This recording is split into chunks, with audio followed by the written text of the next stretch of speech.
Welcome back to the party, everybody. I am your host, Lunch, aka the Indian Jesus, here to resurrect the second coming of common sense. Everybody hit that like and subscribe. You know I would do it for you. And let's party. Big shout out to the replay gang. Thank you so much for coming back to watch this, even though you missed the live party. Guys, that is the best part. So make sure you are here every Monday, Wednesday, Friday, 8 p.m. Eastern, and sometimes whenever I feel like it. So hit that subscribe, ring the bell, and you will never miss an Indian Jesus live party ever again. If you'd like to support the channel, head on over to TheIndianJesus.com for your very own official merch. You can even get something for your little baby. We got so much stuff there over on TheIndianJesus.com. Guys, we do also have a Discord server that is absolutely free to join. It's a free speech platform 24/7. We're in there hanging out, having a good time. It is an awesome place to meet new people, have interesting conversations. And like I said, it is free. However, if you join this channel as a member, you can scroll right below the video, hit that join button.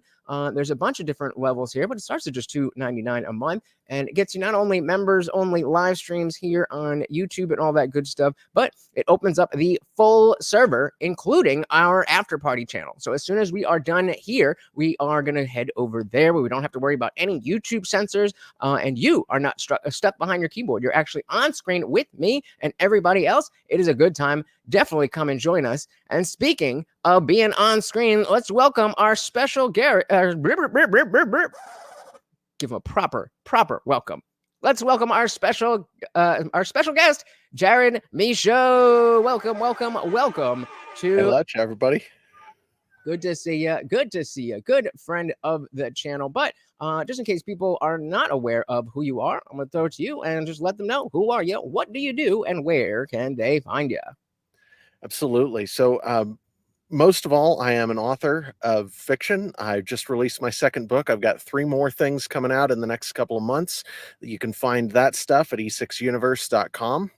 I also do some more serious, less fictional stuff with a friend over at modernapocrypha.com. We do discussions about all of the things that people should talk about that are outside the Overton window. So the stuff that people don't want to talk about because people have often dismissed it as being just totally kooky, but really it has been falsely dismissed. That's the sort of thing we like to get into.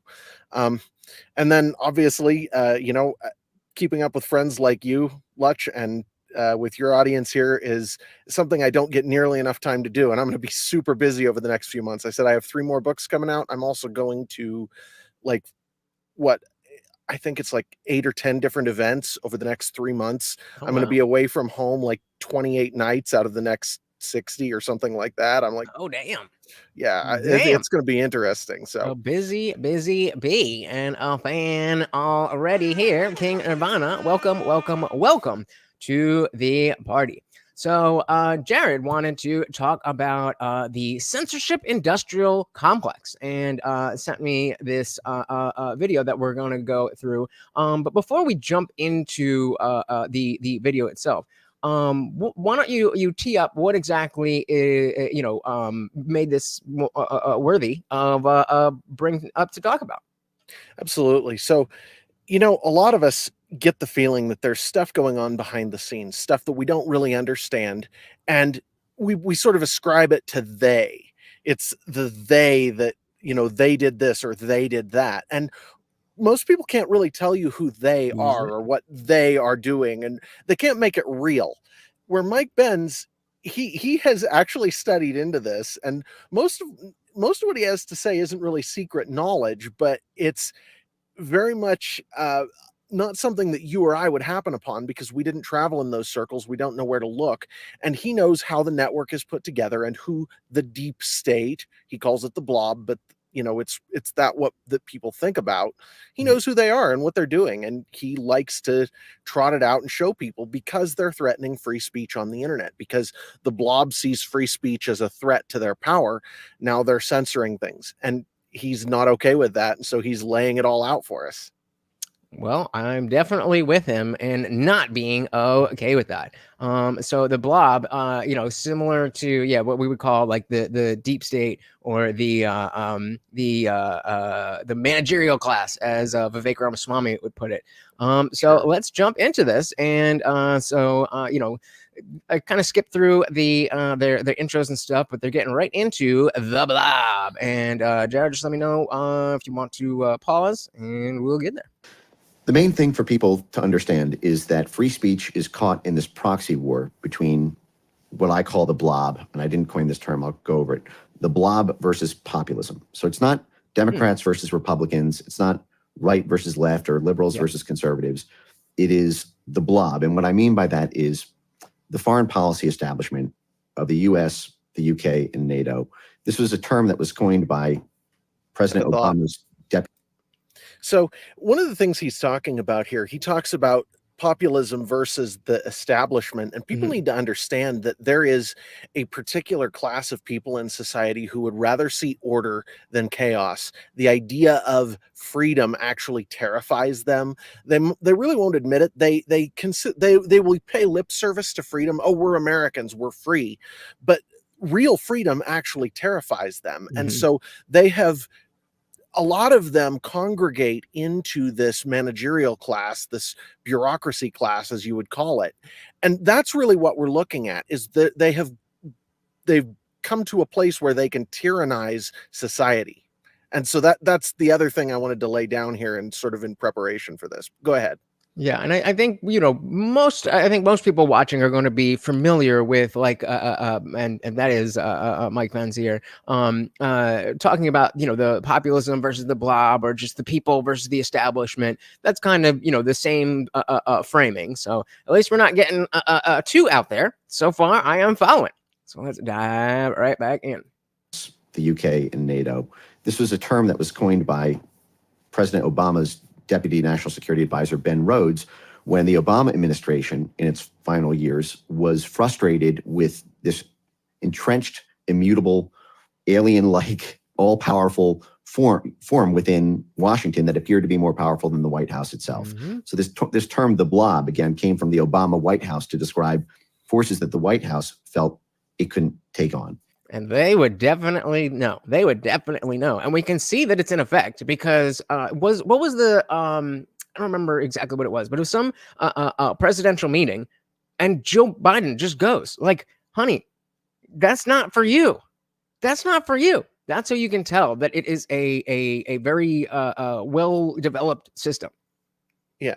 Well, and the sheer amount of our GDP that goes into feeding this monster is incredible. It's coming up on 50% of the GDP is going into feeding the government monster. Yeah, too much. And they just this is why when we talk about even things that might be in a vacuum a good thing, when anything that's giving free money to people, it's only exacerbating the big problems, and so they become band-aid effects, and it just doesn't do what you want it to do. Or I mean, it might for a little while, but then the bill comes due. It does, and it displaces real government with something that is more tyranny, and that's something we can't sustain it forever. So nope, definitely not. And I find it to be a more useful term than something like deep state, because it really encompasses this whole society concept that what the government does stretches its tentacles into the private sector and into civil society and into media organizations. So saying that he likes the term the blob more than the deep state would include things like Facebook, and how Facebook was or Zuckerberg just put out his letter. I mean, we obviously knew that, but these companies that are not the government but are very clearly tied to the government. Yep, I like it. So the blob really has its sort of central locus within the diplomacy, defense, and intelligence worlds. So it's the State Department, it's the Pentagon, it's the CIA and the IC, and then sort of spandrels out from there into all of the different political actors on both sides of the aisle, into all the different universities and NGOs and allied media institutions. And it's transatlantic. It's the sort of conjoined foreign policy of the US, the UK, and NATO. And we have empowered this blob apparatus to be able to do dirty tricks on the world stage to protect national interests, right? So since World War II ended and we set up this rules-based international order, we have needed a capacity to influence the course of events in foreign countries to make them more suitable to U.S. interests, right? In 1948, we had the UN Declaration on Human Rights, made every country a sovereign territory. It was forbidden by international law to do war by military means. You can just to do territorial acquisition in a straight military conquest. You can just march into Canada, take it over. That would be, just as a purely military, Empire 1.0 type thing that was done in, from the medieval period through the industrial, revolution all the way up until World War II. We had this concept of democratic sovereignty. So the lust for empire never ended. After 1948, we needed a new mechanism to maintain empire, not by military means, but by political vassalage. Now, this is often supported by military means, or it's accomplished at its outset by military means. Oftentimes, we'll create a predicate for military activity, and then we will set up our political vassal state from there. But what I'm driving at is... So when he says, what did you just say? Create a predicate for military activity. Create a predicate for military activity. Is he talking about like a false flag attack? He's talking about what happened in Iraq, what happened in Afghanistan, what happened in any place where we, meaning NATO or the West, have had boots on the ground. Even what's gone on in Ukraine is a great example of this. They had what would you call it, a color revolution or something like that, where the government, the rightful government of Ukraine was overthrown within the past decade, and what is installed now is something that was okayed by the West. And so that's what he's talking about. He's talking about setting up a government that's friendly to our interests more than the interests of the people who are present in the state. Yeah, makes sense. Shout out to the White Power Ranger. Welcome, welcome, welcome to the party. We also got Carl's Frosted Tips. Welcome, welcome, welcome. Seems like you're answering our running poll. As our running poll is, should government be allowed to censor anything? Yes or no? It's going to come up later, but just let me know what you think, and we will get to it. Welcome, welcome, welcome to the party. All right, I'm back in, So, maybe not necessarily a false flag attack, but just the idea or ideation of never let a tragedy go to waste. Well, and installing a government that's friendly to the West via some kind of power projection. What do you mean? Well, okay, so what happened in Ukraine, it wasn't like we had boots on the ground there when they installed the current government, but it was a political power action that took out the previous government and put in the current government. And that was orchestrated by NATO and the West. That was not something that happened on its own. So what he's talking about is any kind of action that puts a government in that is not the government of the people there, but one that is sort of aligned with Western interests instead. Gotcha. So really anything that is an excuse for a military action. Yeah. Welcome to Ed's Funhouse at Say No to Censorship. I'm with you. I'm with you. All right, let's dive back in here. Mike Benz talking about the censorship industrial complex. Military means, but by political vassalage. Now, this is often supported by military means, or it's accomplished at its outset by military means. Oftentimes, we'll create a predicate for military activity, and then we will set up our political vassal state from there. Or you could even think of, if you take it away from the military, just, all the COVID stuff and being able to, well, I guess we just have to print all this money. I guess the only places open are Amazon and Walmart. That kind of... He'll get into that. What's that? He will get into that. Word up. I am looking forward to it. And shout out to Carl's Frosted Tips with $1.99. Thank you, thank you, thank you. Oh, let me get this out of the way. Feed our little puppy man here. That's right. Every donation comes with a treat for Morty. And that makes you the new sponsor of the stream. Thank you, thank you, thank you so very, very much, sir. All right, let's dive back in here. Military means oftentimes we'll create a predicate for military activity, and then we will set up our political vassal state from there. But what I'm driving at is, I'm not anti-blob, and I want to make this totally clear at the outset. Even though the blob, this foreign policy establishment, is the antagonist, it's sort of the villain in the internet censorship story, we do perhaps need it. That is, we can't make pencils in the United States without getting the gum from trees in Malaysia, without getting graphite from mines in South America. What happens if Malaysia nationalizes the gum trees, or the unions go on strike, or the national government of Bolivia decides to box out US corporations? Well, then Americans don't have pencils. So we have this Department of Dirty Tricks capacity, which spans this interagency foreign policy establishment to influence the course of foreign events. So far, I think I'm following him. Yep. Because the thing that caught me is, I'm not against the blob. And again, if I'm thinking of it, the blob as just the establishment plus, then I kind of am against that. But I do understand how that, like, structurally we need stuff. You have to understand. The other thing you have to understand here is Mike Benz is walking a very fine line. He is trying to cut a piece of the blob off and make it the public enemy. He can't afford to take on the whole blob. They will just kill him. Like, seriously, they will just Epstein him today. There is no question. And so what he has to do is he has to try to slice off just the part of the blob that he finds the most destructive and the most offensive, and set it up for public execution. And that's what he's trying to accomplish here. I don't know whether he is actually against the blob in his personal feelings or not, but he cannot publicly afford to do that because they will literally kill him. Gotcha. That was going to be my next question, is that, okay, like, so then would you expect that if we had him off camera that he might get a different number? I don't know. I actually think that he is so committed to this internet free speech thing, and that he thinks that will undo, if we can keep it alive, that it will bring the worst excesses of the blob to the surface so that they can be dealt with, that he's so focused on that to him it really is a matter of keep free speech alive on the internet, everything else will fall in line. And I don't know whether I'd argue with him or not. I might have my differences of opinion, but in his case, I understand why he's taking the position he is and what he's doing. It makes perfect sense. Fair enough. All right. And so that's the kind of thing that, we want to look at. And when we are looking at this stuff, we want to, take the words at face value and what that means. And then is there other, other stuff behind that? So, yeah, he's got to be, if he's got to be treading a line, then that's, totally fair. But then we also have to understand, okay, maybe not everything he says can be taken at face value. Which spans this interagency foreign policy establishment to influence the course of foreign events, to support a particular political leader, to change or get past certain laws within foreign countries.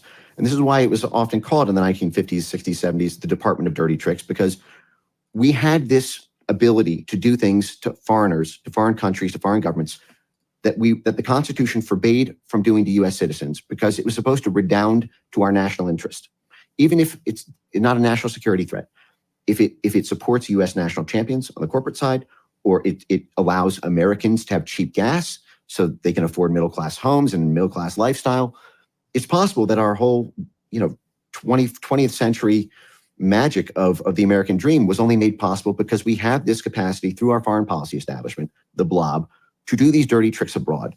The issue is with the advent of populism, really starting in 2016 with the events of the Philippines election in 2016, the events of Brexit, and the events of Donald Trump's election, followed in short succession by Bolsonaro in Brazil, Matteo Salvini in Italy, Marine Le Pen's rise in France, the Vox Party's rise in Spain, AfD's rise in Germany. You had these foreign policy establishment institutions who felt threatened that the entire rules-based international order would collapse because everyone's pursuing their own nationalism. And so all of these international entanglements, these international financial relationships, this international influence over national events would all fall away. And it was only happening because of free speech on the internet.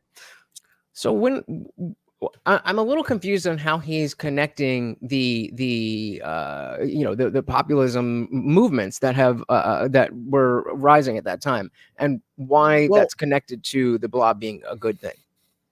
Okay, so what he's trying to advocate here, what he's saying is that the blob feels threatened by this populism. Sure. That the international order is dependent on cooperation of these countries, and that when you get populist movements coming up in them, it threatens those countries' interactions in the international order, and basically it threatens the West's ability to sit on the rest of the world. It threatens the empire. Okay, gotcha. And that's what he's speaking to right now. There is no direct correlation between the other things. Gotcha. He's moving into what the blob is doing and why. Gotcha. All right, clearing that up. Thank you, sir. Over national events would all fall away, and it was only happening because of free speech on the internet. So they brought to bear this very powerful censorship apparatus, really starting in 2014, and it started with the military and the intelligence and the diplomatic corps. These same blob institutions created this architecture initially to stop Russian propaganda after Crimea in 2014. NATO developed this doctrine called From Tanks to Tweets, that NATO was no longer primarily about tank warfare. It was about controlling tweets, because tweets are how people get elected. And at the time, NATO was saying that the biggest threat to NATO was that people would vote their way out of NATO or would vote to not give funds for foreign wars. That was a bigger threat than Russian aggression. So what they did is they said anyone who supports Russia or is NATO critical or is against the foreign policy establishment at the domestic level is effectively operating, they're helping Russia.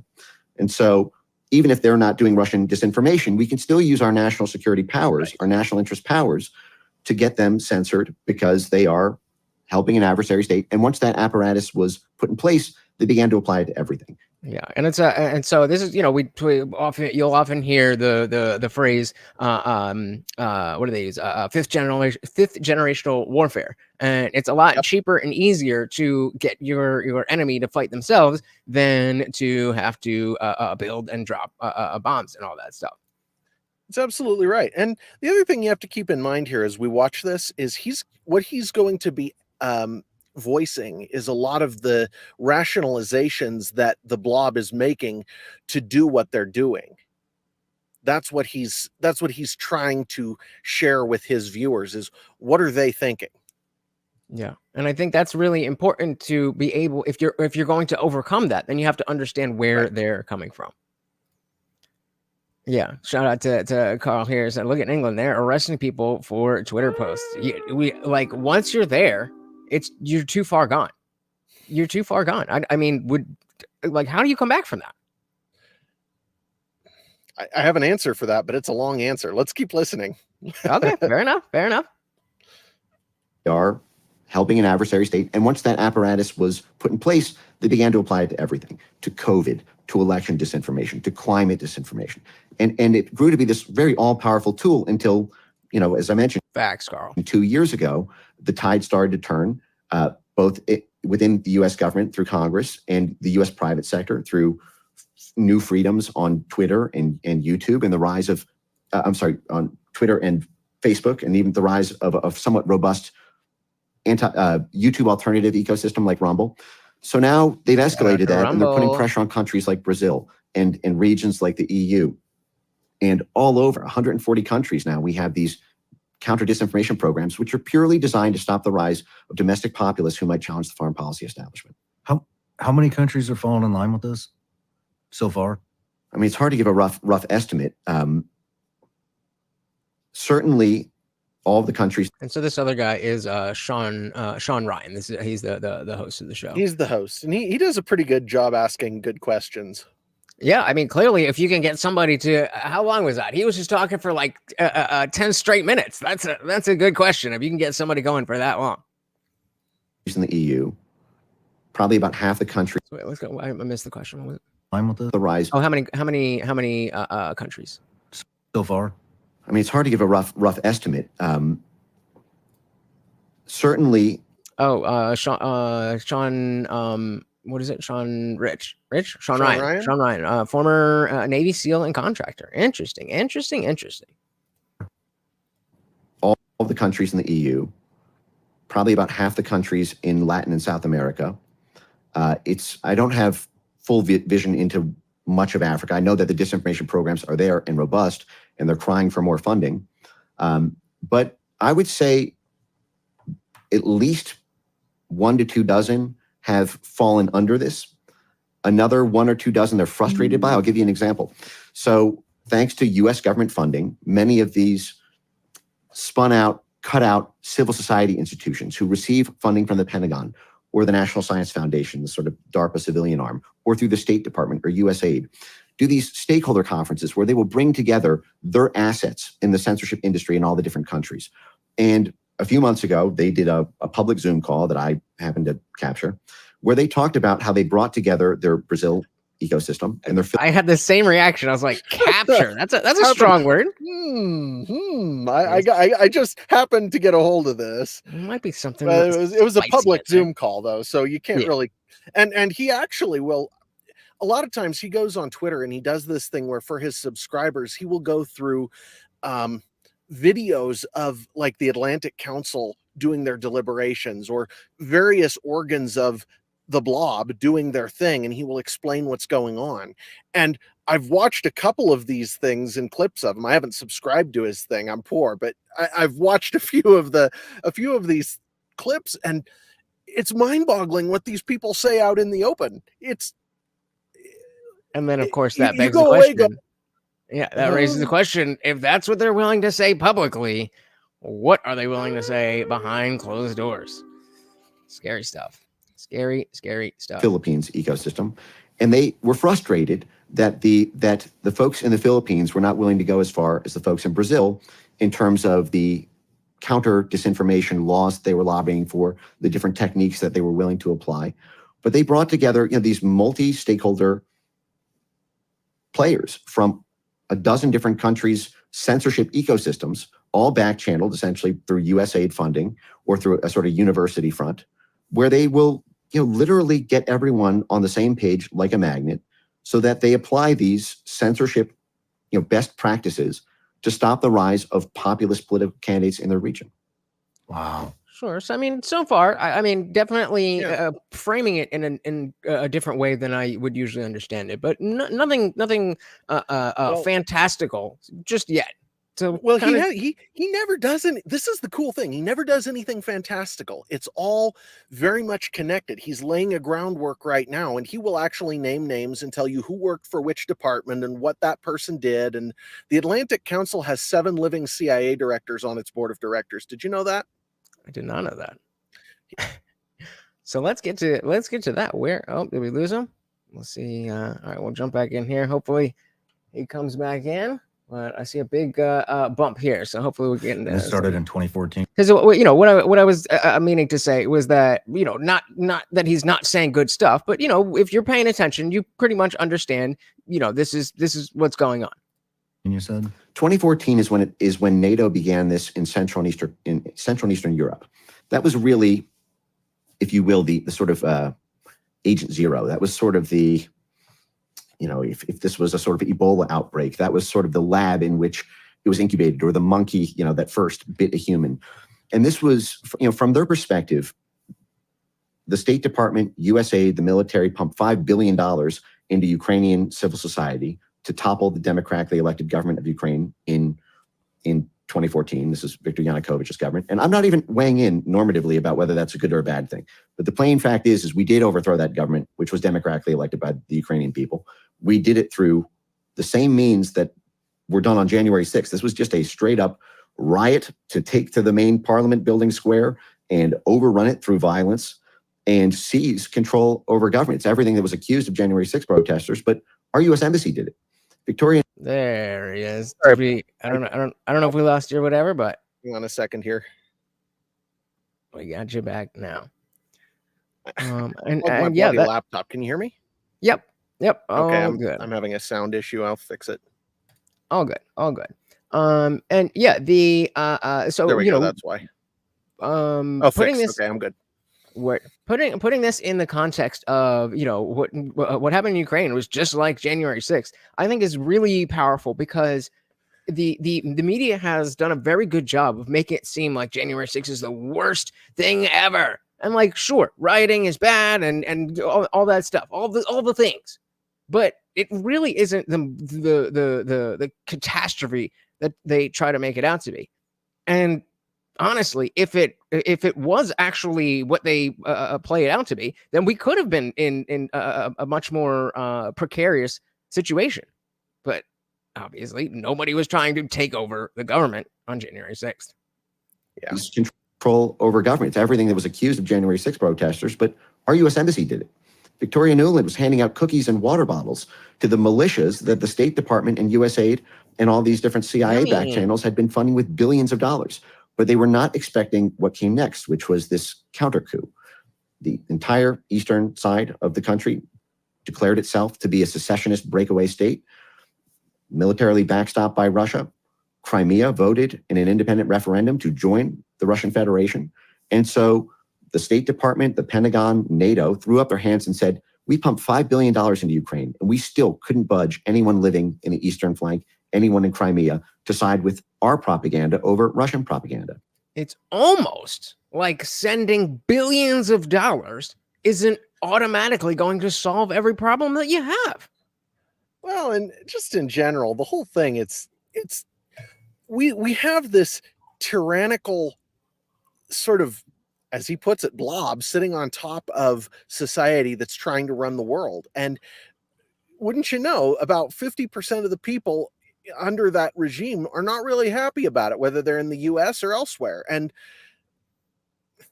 yeah, I mean, that's what's happening. Yep, that's where we're at. And so see, like I said, while you were gone, I see a bump here as we're getting into influencing policy.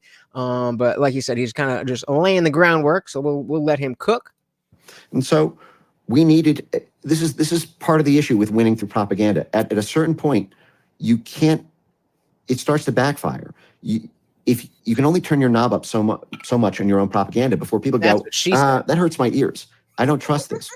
So this new tool had to be developed to turn down the opposition. So there's no way to create a sort of robust political thought leadership, to spread narratives, to circulate potentially damning or humiliating diplomatic incidents that can be exploited for political purposes. We needed a censorship mechanism at the technological level, and we needed a censorship ecosystem of personnel who could back channel between the tech companies and the blob, the diplomatic defense intelligence apparatus. And so these were both developed. See, but even right there, when you're talking about a go-between, my mind immediately goes to, well, now you're adding middlemen, now you're adding people, now you're adding bureaucracy, and whatever issues are going to be exacerbated by that. Now, I'm not saying I know that that's the case, but that's where my mind goes. Well, that's what happened. I mean, that is the establishment we see. So surprise, surprise, the problem is that those things get a momentum, and trying to stop them becomes really, really difficult. And that's where he's going to go. Let's see it. And the blob, the diplomatic defense intelligence apparatus. And so these were both developed effectively in tandem in 2014. The Pentagon was already working on these AI censorship super weapons to stop ISIS. This was a technique called natural language processing, which is this ability to basically scan the entire internet, all tweets, all Facebook posts, all YouTube videos, because everything we say on YouTube since 2009 or whatnot has gone into closed captioning at YouTube. So there's a transcript. Well, the AI can read that transcript, and it can scan for keywords, and they can do sentiment analysis to evaluate through essentially AI pre-crime analysis whether or not you support or oppose the thing you're talking about, or whether you're talking about something that's sensitive from NATO's perspective. Some Ukrainian. So before, not used to that one. So before he goes on with that, I think that's a technology that we need to start understanding is very prevalent in all areas. Like the even before we get to AI, just the types of algorithms that we already have are very good at predicting things. And again, I'm not talking about like ChatGPT. I'm talking about like how Facebook can use the data of like, your GPS data and how much time you're spending on this post and that post to purposely show you what they want you to see. Yeah. Well, and that's, what can we say? That's just part of reality now. That's just happening. It just exists. So the question is, how is that governed, and can we trust the people who we are interacting through, like Rumble or YouTube or Facebook or Twitter or whoever, to actually relay our messages fairly? And obviously we can't right now. We can, and that's the like. Yet here we are on YouTube talking about it. We're also on X and Rumble. Any of those, say hello if you are on another platform, or head on over to YouTube and join the conversation.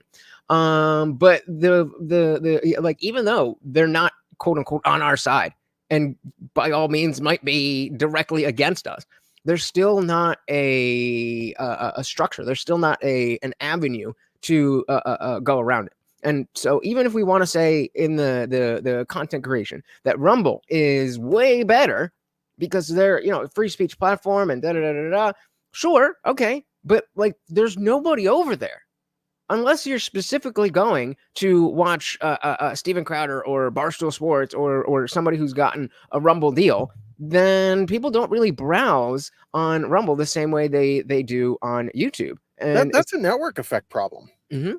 And basically, for people who don't understand what I'm talking about, when you have three people talking in one crowd and one person's out all alone, that one person is going to want to talk to the other three to know what's going on in this network. And that's what we see across places like Twitter or Rumble or Mastodon or any other platform where people are talking. The bigger the crowd, the more it's going to draw more people into it, especially if they're interested in the subjects that are being discussed on that platform. Yeah. So YouTube, because it had like literally 99% of the video traffic online outside of pornography, it basically had a monopoly on that network effect. And it takes something really strong to push people out of that to go find new platforms. That's actually really difficult to do. Only the fact that YouTube is censoring things so heavily is pushing people over toward Rumble. And that's a good thing. And we need to support it as we can. But we also have to keep in mind that that network effect is still in effect. So, because like I've heard people who have much larger platforms say something like, "Oh, if I was going to start today, I would definitely start on Rumble." It can be done. Well, ever since I've started streaming, I stream to all of those platforms, and maybe you know, Zippy will go over and talk in the Rumble chat. You know, we might get we got like Giggling Spy, one person here or there. Rarely ever do I get anybody on Kick. Rarely ever do I get anybody on Instagram, and it's the same exact content that I'm doing on like literally. It's just being simulcast, and for some reason, you know, YouTube's doing great. It's been you know, a little bit of a slow month, but you know, it's ebbs and flows. But you know, channel's been growing since I started, and everything else has just been completely stagnant.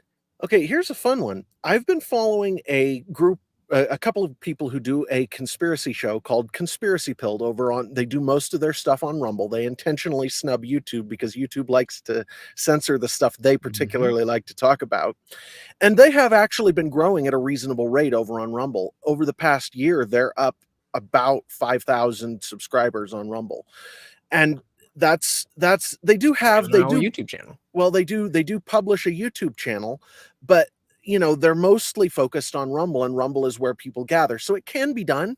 It is that network effect is picking up, and there is, you know, they're getting more, but it's still, we still see the YouTube network effect in effect. It hasn't gone away. It's still as strong as ever. So I don't know, man. And I mean, you know, like to that point, the reason that I continue to stream to these other platforms is because that potential is there. And you know, I maybe kudos on that. Well, thank you.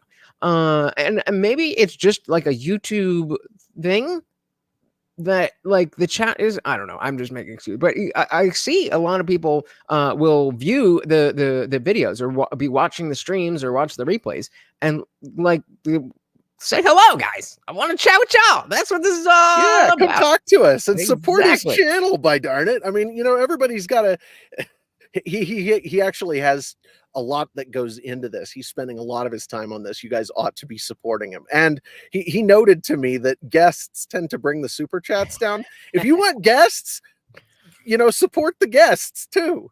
I'm just saying, I want to make you guys happy, but I gotta do what I gotta do. Yeah, I mean, I appreciate that, brother. All right, let's dive back in. And or whether you're talking about something that's sensitive from NATO's perspective. Some Ukrainian oligarch who's on, you know, CIA payroll does something embarrassing, and you know, Russian YouTube videos or Facebook posts or tweets are amplifying that. Well, that can all be turned down so that nobody knows about the story because the AI is now reading that. They developed that in the counterterrorism space because if you recall, beginning in 2014 in the US, there was this threat of homegrown ISIS threats. There began to be these terrorist attacks like the Garland attack in Texas, you know, which turned out to have its own quite peculiar elements. But there was this threat that Americans may be how are you just gonna say that being recruited on Facebook and on YouTube and on Twitter. He does that a lot. ISIS propagandists. So we needed a technique to be able to scan the internet for all pro-ISIS phraseology, the terms they use, the prefixes, the suffixes, the slang, the hashtags. And so that began to be coordinated out of something called a newly set up wing of the US State Department, really its first ever formal censorship subdivision. It was called the Global Engagement Center. And I bring this up because it plays into the story later on here. And this was set up by a guy named Rick Stengel, who was back in the 2010s. Bragg. What's up? This is in the 2010s that this happened. This was not last year or 4 years ago or 5 years ago. This was in the early to mid 2010s that the first official censorship organ was instituted. Did you know about it? Because I sure didn't. Nope. And I will remind you guys, in case you're like me and still think that like the 90s was 10 years ago. No, that was a decade ago, the 2010s. That was a decade ago. Just to 10 years ago this was set up. That puts a little bit of a different twist on things for you. Yeah. And I mean, if you think about 10 years ago, if we think about specifically 2014, then like social media was definitely a thing. But in terms of, using it in the way that we do now, where, Twitter's a new town square, that was not at all what anybody thought social media was going to be. I mean, maybe Mark Zuckerberg and Jack Dorsey, but everybody else just understood that it was just a fun thing that you do online, and it's, to keep in touch with the people that, in real life. Yeah. I don't know how many people actually expected it to be what it is. Right. Wild stuff. Here. And this was set up by a guy named Rick Stengel, who was the Undersecretary for Public Affairs, bragged that he was Obama's chief propagandist. It's basically the interstitial between state propaganda from the US State Department and the media. And they began to use these technologies to scan and ban ISIS. But then after the Crimea incident, this began to be all sort of Russian propaganda. But then anytime a populist candidate began to win or gain popularity in Europe, they said Marine Le Pen is advantaging Russia with the plank she's running on. She wants to get rid of, the U.S. sanctions on Russian energy. So we can scan and ban for all sentiment that supports Marine Le Pen, as well as any U.S. citizens who amplify, Marine Le Pen in the U.S. and give her political support there. So everyone get caught in the crossfire of this, effectively military complex that was bent on achieving its goals. How exactly are we influencing all these other countries to jump on board with this? A number of means. So when he asked jump on board with this, yeah, what exactly is this? Well, okay, so in order to get Twitter to not post, to censor somebody in France, or in order to get Facebook to censor somebody in Brazil, or whatever you're doing, you have to, that instruction can't come straight from the US State Department, because they don't have legal authority to do that there. Instead, it has to come from the government of the country that we're talking about. So if you want to censor somebody in Brazil, you have to say, okay, you guys are going to tell Twitter to take this crap down because we don't like it. That's what the blob does.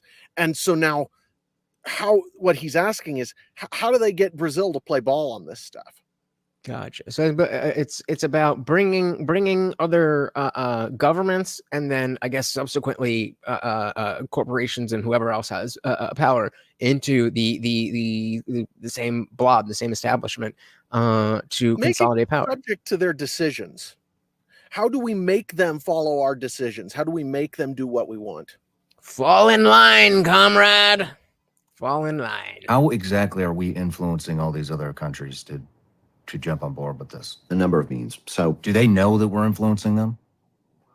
Well, certainly the connective touch points certainly do, because I'll give you an example. I was going to say, who do we mean by they? Like the people in those countries using the things? I would guess not, because I don't know about it.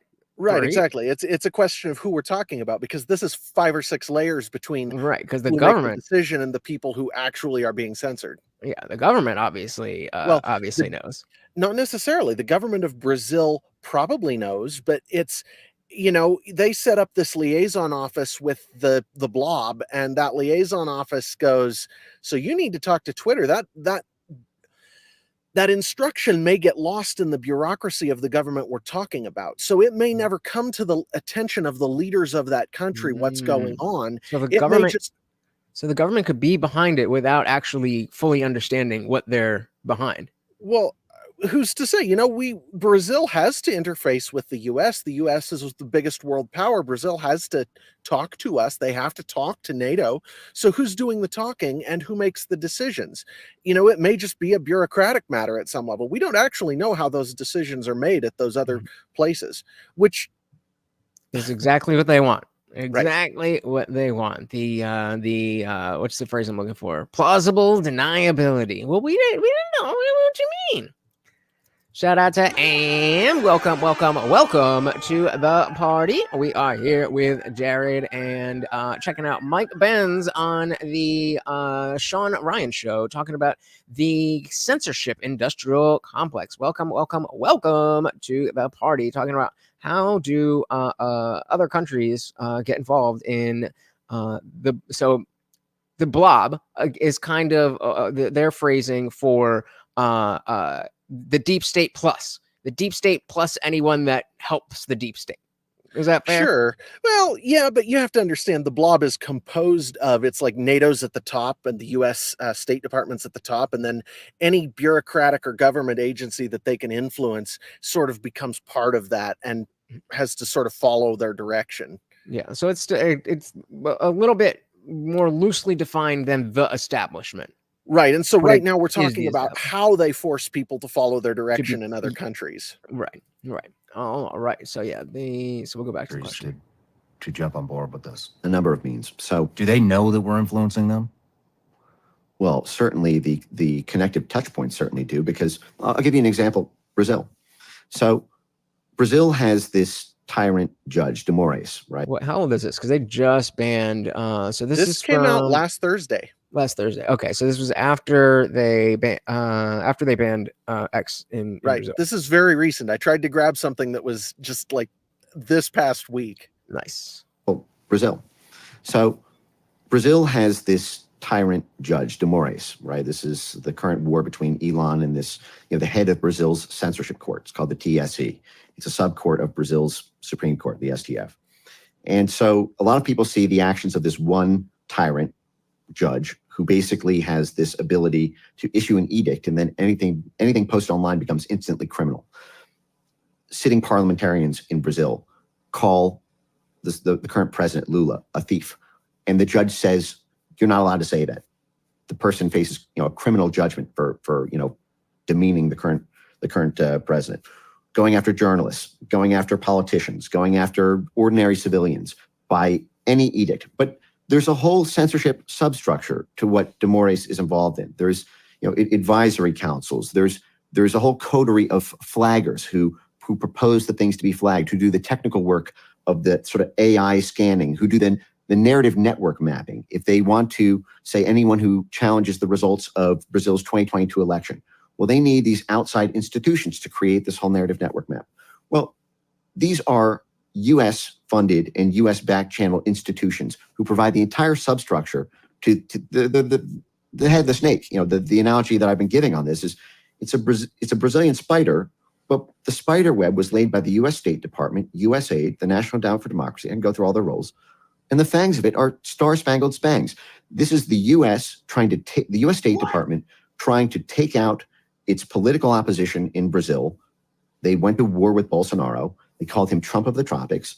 They're waging the same campaign against Bolsonaro that they did through their own intermediaries to take out Trump during his term, to censor him on the internet there, and that they're using to censor Trump today through their work with the EU. They're just doing that in Brazil to stop Bolsonaro. So can you break? I'm not very good with I know about Bolsonaro and stuff like that, but I'm not too up on Brazilian politics. I'm probably at the same level you are. Okay, so the question is how are other countries involved in this, and do they know that we are influencing them? Okay, so the question then is, who is actually making a decision at any given layer here? And that's what he's trying to talk about, is he's saying that a lot of the people who are actually looking at the tweets people are tweeting, who are actually looking at the statements people are making, who are doing, as he said, the narrative network mapping, the looking to see who is for a specific set of ideas and who's against it. A lot of the actual agencies that are doing that are US or NATO agencies. They're not agencies of the Brazilian government. Mm. Okay, and so then the question of does Brazil understand that when it's talking about we want to stop What is Brazil Brazil? Does this country? judge, this tyrant judge who's making these these dictates, does he know? Probably what he knows is that the people who have been greasing his wheels to get him the power he has have told him, you do this or Gotcha. you're out. Because a lot of these, as we talked about in Ukraine, a lot of these governments that we're talking about are really just puppet governments of the blob. They really don't have a lot of their own internal, what would you call it? They don't have any. Yeah, well, they're not. They don't. So you can They're not almost self-motivated. so would you say that as they're referring to the blob is almost kind of like a worldwide mob where they kind of have their ideas and what they want to do, and it's not direct control, but it's like, hey, it might go well for you if you. That's a pretty good analogy, yeah. And you have to understand, people like China or Russia or some of these other powers on the world stage are kind of out from under the control of the blob. They don't do what the blob tells them to do. And we saw Russia thwart the blob, and the blob's response was to cut Russia off from the international currency markets. We saw what happens when an international actor decides to not play ball with the blob. When Russia did it, Russia has so far survived it. That means the blob's control is slipping to some degree and in some quarters, but exactly how far they're intertwined or how much they have their tentacles in things, Mike Benz knows that better than just about anybody else I've ever seen. So that's why I like watching some of his content, because he can actually give you a real answer as to who's doing the things, and he can name names. What he's giving Sean Ryan right now is an overview. You get into some of his other stuff, he'll actually go, this person is in charge of this office. This person is in charge of this office. He actually points to human beings who actually have responsibility for this stuff. So do we have, I mean, I definitely get the basic idea here. Is there, I'm trying to look at the email that you sent. The way it flows, it's almost hard to, I mean, we've kind of got the basic thrust of it here, but it's kind of hard to jump from one spot to another exactly. We could just keep going if you want. And let's see. I don't know, because none of this is boring. Let's jump up to the specifically where they're talking about the DHS. I think that if we get specific examples and names Sure. and examples, I think that'll be a little bit easier. Let's do it. Some things are for show. Indeed, they are. What the hell are you talking about, bro? What things are for show? Like with Brazil? What do you mean? Yeah, so we're gonna jump up ahead here. Actually, let's see what he's okay. So he's talking about Elon and a proxy war on Twitter. We'll see that, and then he's getting into specifics with the DHS. So its interface with telecom, they just banned our soft power projection of X into the country, but that is because X is caught in a proxy war. Again, we're talking about Brazil. Between the State Department and Bolsonaro. You can bet if Bolsonaro had banned Twitter 1.0 because too many Lula supporters were using Twitter and were outflanking Bolsonaro on Twitter 1.0 in 2021, if he had banned X, how fast Brazil would have been kicked off the dollar, how fast international sanctions, blockades to their trade supplies, trade embargoes, private sector retrenchment of investments, the whole litany of our Department of Dirty Tricks toolkit would have been crammed down Bolsonaro so fast if he had done that. But that's because they wanted him to lose. They wanted Lula to win. It's as simple as that. What's happening in... They being the blob. Being the blob. And actually, something I wanted to add here real fast. One of the things that he's going to say over and over again, and we may or may not catch part of it, but it's actually important to his thesis, is that the blob doesn't actually want to kill X, because X is an important part of their toolkit, because they have used these free speech platforms to network the people who they're using in a given place. They don't actually want to kill X. What they want to do is they want to bring it back under control. since Oh, Musk definitely. bought it, it's out of their control. And so what they're trying to do is they're trying to bring pressure to bear on Musk to make him do what they want, which then puts X back under their control, you know, bending the knee.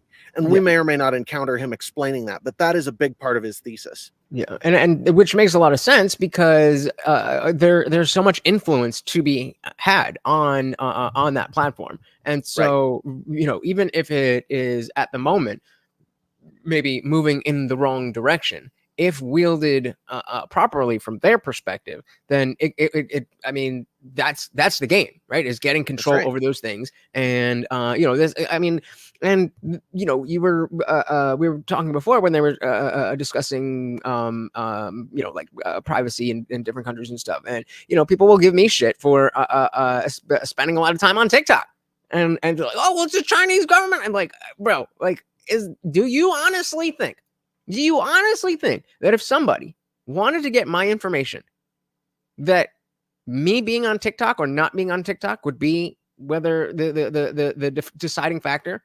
Like, come on, bro. I can tell you exactly how long it'd take somebody to get my information if they really wanted to, and it ain't long. I actually had somebody dox me on Twitter about a year ago. It was a really interesting experience. Now he eventually took it down, but it was a very interesting experience to see just how quickly and easily somebody can get a hold of all of your data. It's a little scary. Yeah. That's, you know, I'm taking, you know, I'm pretty open about like who I am and what I do. Obviously, my face is on the internet for 24 hours a week. But yeah, it's definitely, you know, I'm not going to tell y'all what, but taking some precautions to make sure, because you never know. And even at lower levels, like, you know, this is a tiny channel, but still, I've had people being weird. And yeah, info, there's no, like, privacy has not been a thing for at least a decade, probably closer to 2. All right, Megan, yeah. Because they wanted him to lose. They wanted Lula to win. It's as simple as that. What's happening in Brazil has really much less to do with free speech as it has to do with the State Department and the blob's designs for who needs to win that election. And they also need to do it cheaply. It's very expensive to constantly manage each new election. Hey, shout out to Funk Master General. Welcome to the party, coming in hot. As always, let's feed the doggy. There you go. Thank you so much, Funk Master General. Said, I appreciate this guy taking the time to broadcast to us from space.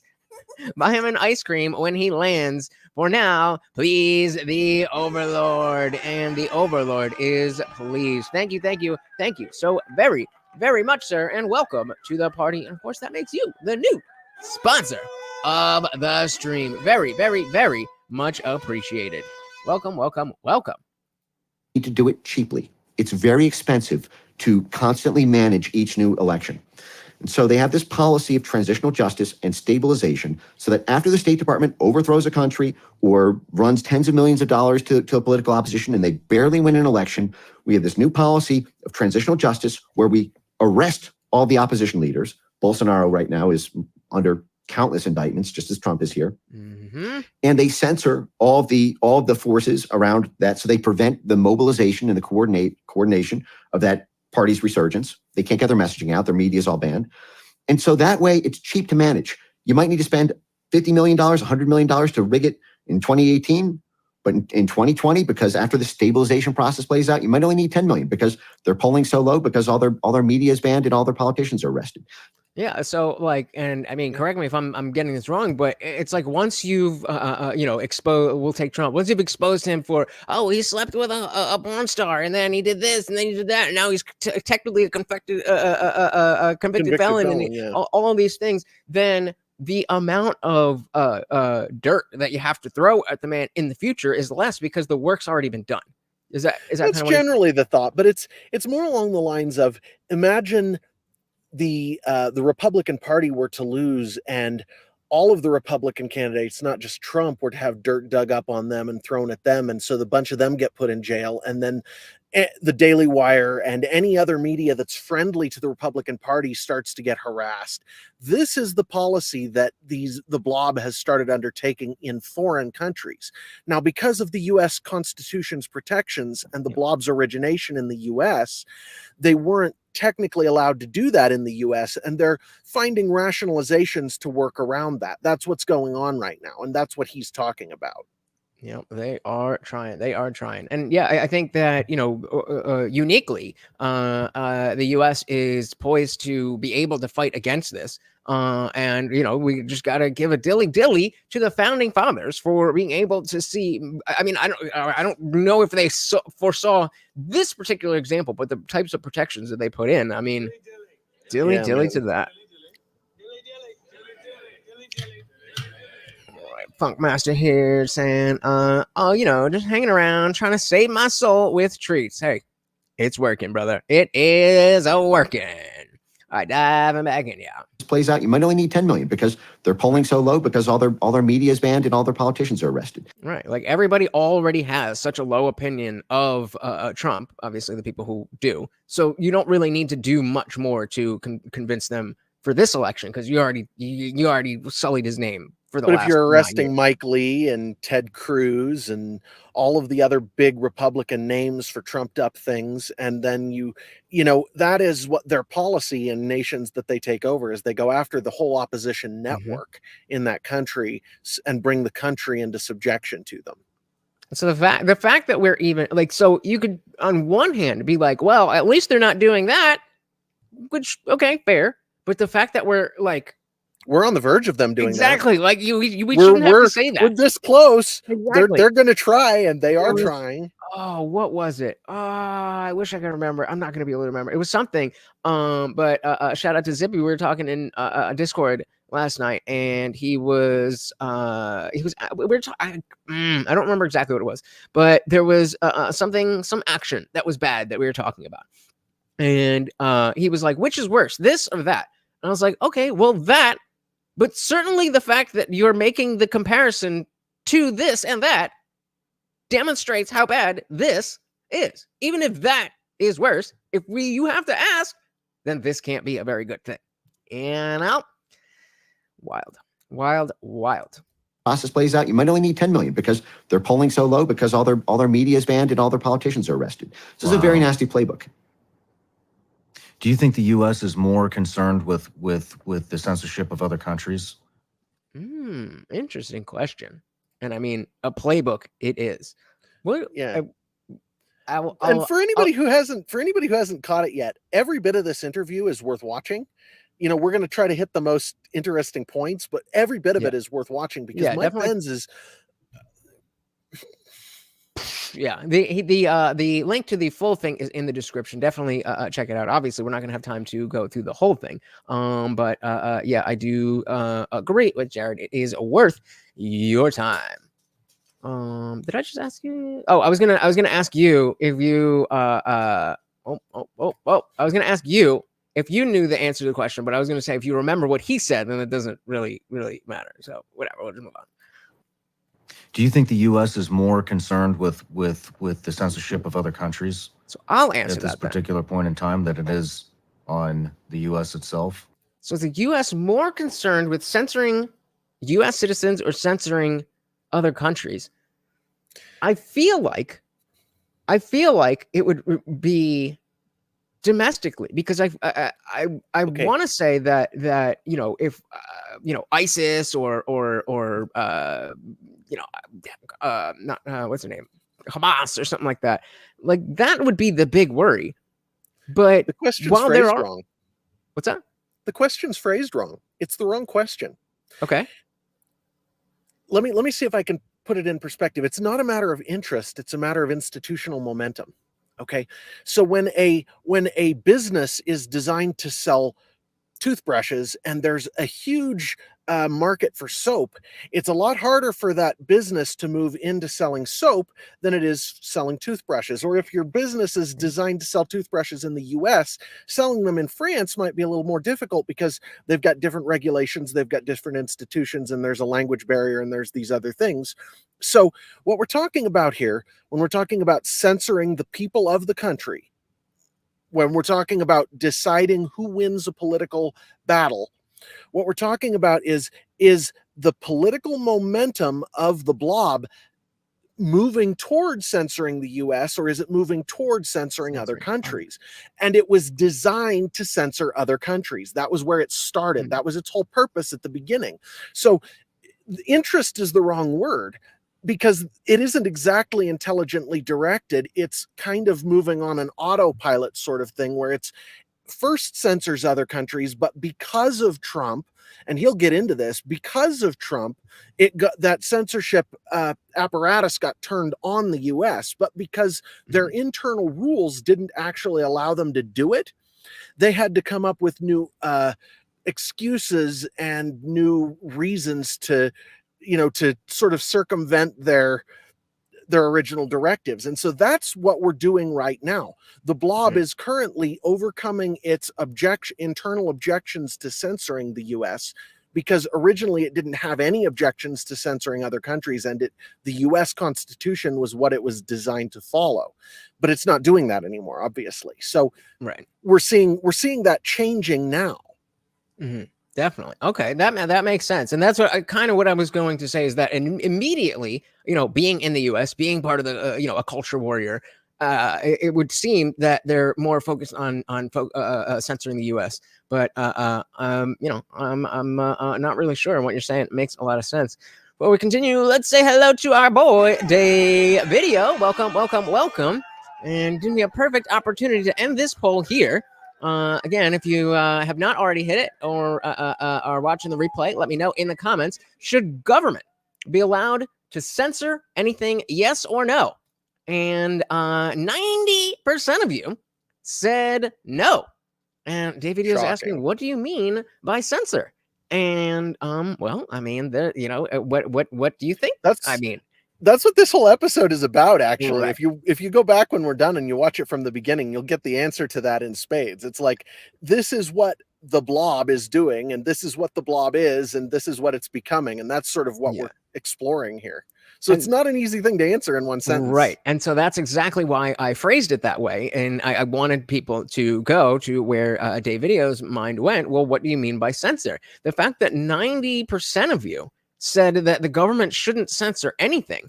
Meanwhile, you were very, very, very quick to say there shouldn't be a drag queen story hour, which I very much agree with. That's government censorship, homie. Like, you got to understand that. And if you're in Discord, we were just having a similar conversation about, just unfettered free speech and how that's never going to, who are going to take advantage of that. Yeah, very, very interesting to see you guys go straight for my trap. But welcome to the party Day Video. Good to see ya. All right, yeah. So that was the question is the U.S. more concerned with censoring the U.S. or other countries? And I was saying, I think, like, my initial reaction is to be like, oh, well, of course the U.S., but it has to be other countries. Well, and saying is the U.S. interested is the wrong thing. It's not the U.S., because we have to sort of move this around. It's actually the blob. It's the NATO U.S. State Department bureaucracy arm. Who are they interested in censoring? And it isn't about interest. It's about who were they able to censor, and how are they getting around that to try to censor the U.S. now. Right. And guys, if you are just joining us, welcome.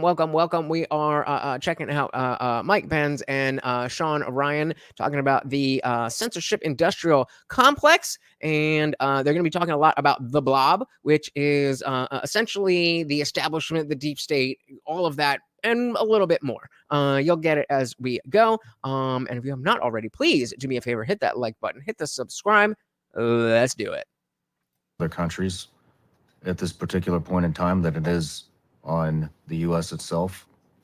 No, both are happening in tandem. We're doing this with foreign countries in order to contort the economics of the U.S. platforms to force them to put the pre-22 censorship mechanisms back in place. And so, I call this the boomerang tactic. Right? There's two ways that the blob can get you. One is with a knife. They're foreign policy institutions. State Department's not allowed to operate at home. CIA is not allowed to operate at home. USAID is not allowed to operate at home. The Pentagon is not allowed to operate at home. We're gonna have to come back to that really quick. Let's shout out our boy Zippy DSM Lee. Welcome to the party. Maybe I missed a line, but he's saying we're not allowed to operate at home. They're foreign policy. There's two ways that the blob can get you. One is with a knife. They're foreign policy institutions. State Department's not allowed to operate at home. What does he mean by that? State Department is legally and constitutionally not allowed to operate inside the U.S. The State Department is a foreign policy instrument. It is not allowed to operate inside our country. I did not know that. Okay. All right. Well, it's like the CIA. The CIA is never supposed to act inside the U.S. Never supposed to act inside the U.S. That's the FBI's jurisdiction, right? Gotcha. I'm 10 years old learning that. That's actually very important, because if the CIA, that was one of the things that got the CIA's power so badly curtailed back during, I can't remember the name of the hearings, but it's been about, it was back during the 80s or 90s. There were these hearings about what the CIA was doing, and their power got severely curtailed because they were operating outside of the jurisdiction that they should have been. Now they're back up to the power that they had before, and we suspect that they're doing exactly the same things they always have. Why wouldn't they? But the point is that they overreached their legal authority, and the representative government still had enough power at the time to pull them back under control. And I don't think that's the case anymore necessarily, actually, myself, but we'll see. Mm-hmm. Interesting. So Zippy says anything edited or adjusted post-production is a censorship. Content, quote, can only be as intended by the creator, poster, maker, else it is censorship. Fight me. Meow, meow, meow, meow, meow. I don't know. Either way, I agree. And so that's why, again, what Stephen is saying, that it is important to define terms. But again, those of you who are not your first time hitting my poll, that I purposely put it vaguely. And usually censorship it's often used to refer to things that are taken down by a power. Okay. Mm-hmm. That's the most common way it's used, but Zippy's right in the technical definition. That is technically correct. Yep. You got it, brother. With a knife. They're foreign policy institutions. State Department's not allowed to operate at home. CIA is not allowed to operate at home. USAID is not allowed to operate at home. The Pentagon is not allowed to operate at home. They are intelligence, they're national security. They're supposed to project outwards for the benefit of U.S. citizens. But they can knife you in a couple of ways. For example, you can totally invert this intelligence restriction on doing intelligence work against your own citizens simply by putting the word counter in front of it. You say, it's counterintelligence. This is what they did to Trump. This is the whole, Peter Strzok, the head of counterintelligence at the FBI, and all the indictments and tens of millions of dollars in legal fees that incurred, is they say, well, we're not allowed to go after you for what you say, but if you are connected to Russians, or we think or suspect you might be, we can open a counterintelligence probe into you, so we can spy on you, just like the CIA spies on foreign citizens, just to see if you're working with foreign spies. And there's several other of these sort of knife tactics where they can get you directly at home. But what the other weapon they have is they can fashion a boomerang. Boomerang is a toy, but it's also a weapon. You can put the blade on it, and you can send it out, and then bring it back. And this is what they're doing in all these foreign countries to bring X to heel, and to put pressure on Facebook to make sure they continue their censorship work, which is that in order to, because we're restricted by the First Amendment here, and there's only so much that you can do politically. There's only so much leverage that you can actually apply given the economics of the social media ecosystem. And this is why, by the way, they started at this right away after the 2016 election. And I've gone over some of these lectures in my own subscriber lectures that I've done, where I've gone into these 2017 consensus building meetings that were being done in early 2017 about how to stop Trump's how to kneecap Trump politically and stop him from getting reelected. Just call him a racist, and that's it. Stephen said, since I believe in public education, I believe in big government-directed censorship of pseudoscience, or say the idea that 2 + 2 = 5. Bingo. There you go. There you go. That is exactly the trap I was setting for you guys. And all but one of you, I'm going to assume it's Stephen, fell right into it. There you go. Homeschool your kids. That is the way to go. That is the way to go. Dilly to you, brother. That is the way to go. Number 7 is a month old now. And I was just going to say, it's not like you have 1 or 2 kids, right? You got a whole gaggle. So I have 7 kids, and we homeschool them because I am not for the government bureaucracy telling my kids what is and isn't real, because they're wrong almost as often as they're right, in my opinion. One more time for Jared. Doing it right. Sippy says the information age changes so many dynamics in IP law, First Amendment, trade, and so many other things. We're slow to adapt to the new world. I mean, sure, but what they're kind of saying here is that they got this like set up the way they want it to be set up. So we may not be catching up to what they're doing, but they're on top of it. They're on top of it in the worst ways. Therein lies the problem. Yeah. To stop Trump's how to kneecap Trump politically and stop him from getting reelected by changing the economics of the news industry, by making sure that advertising revenue can't flow to unfiltered alternative news websites, and that tech platforms are held accountable for misinformation so that they themselves get hit with billions of dollars in boycotts or advertiser withdrawals or regulatory pressure or crisis PR in order to ban Trump's representation in the U.S. on social media, because their whole autopsy was that Trump only won because of social media. He didn't get a single print media endorsement. We got a hungry dance. Hungry hippos. He was 97-3 disfavorable coverage on TV. But David Brock and Cher Blue published this January 2017 autopsy that they only lost the election because of unfiltered alternative news on the internet. And so very quickly after that, you started to have these major blob figures. Some of them, like one of the conferences I went over was a conference that was held in Bratislava. He's so good at like going from one thing to. I'm trying to like stop and take each part, but so I'm gonna back this up. Here's the problem, and this is what we're going to run into. He is eventually going to start drawing conclusions from everything he has covered. He's going to start pulling it all together, and man. When he does that, it's like your eyes get, and you watch the whole thing, you go like, whoa. And that's like, I told you something about Burisma when we were talking about doing this episode. Yeah. When it talks about why Burisma matters, he gets to that at the very end of the interview, but you have to listen to practically the whole interview to actually understand what he's saying.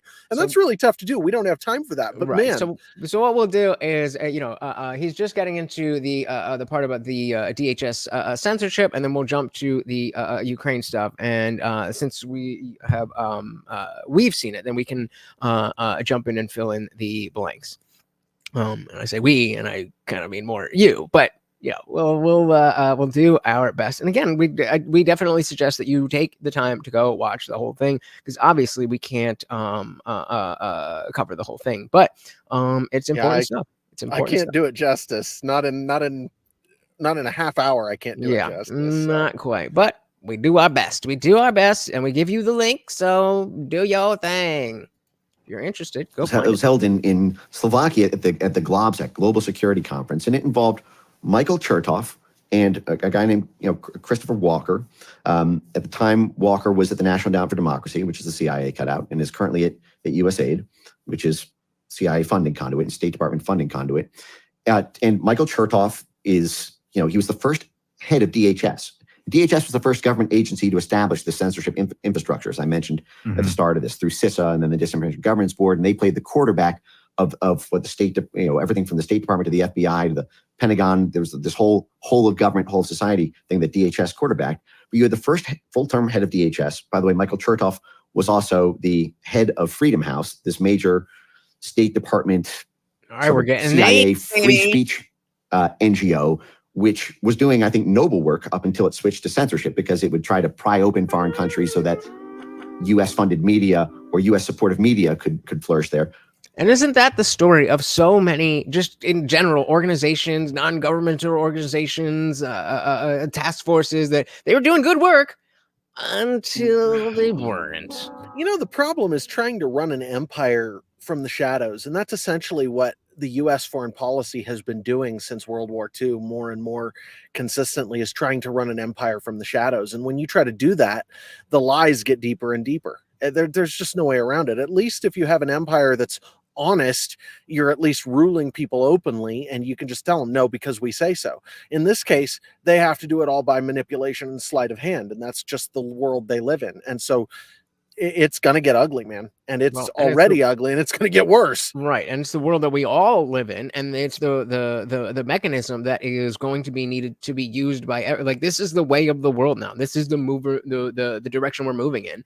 And just because it's ugly it's acknowledging that it's ugly doesn't do anything. Doesn't do anything.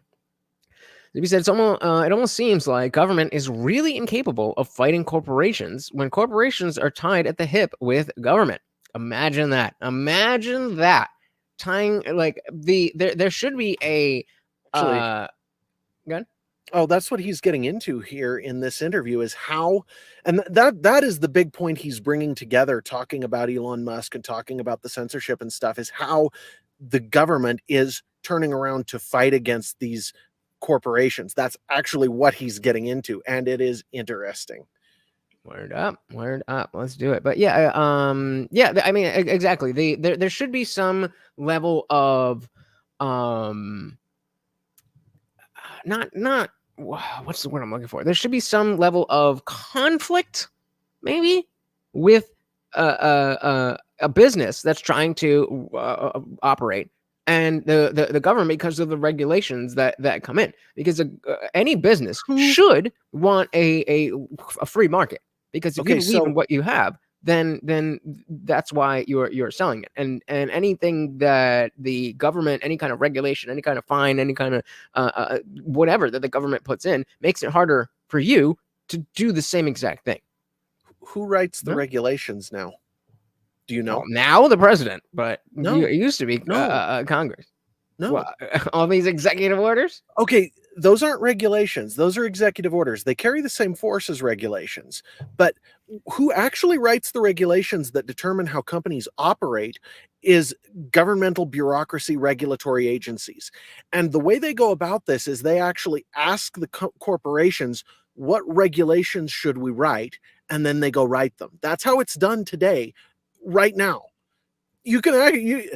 When the more you get into this, the more you go, because all the money is to be made in the private sector. And so the people who go into the government bureaucracy are just a managerial class. They're barely capable of doing their jobs. They're not good at anything.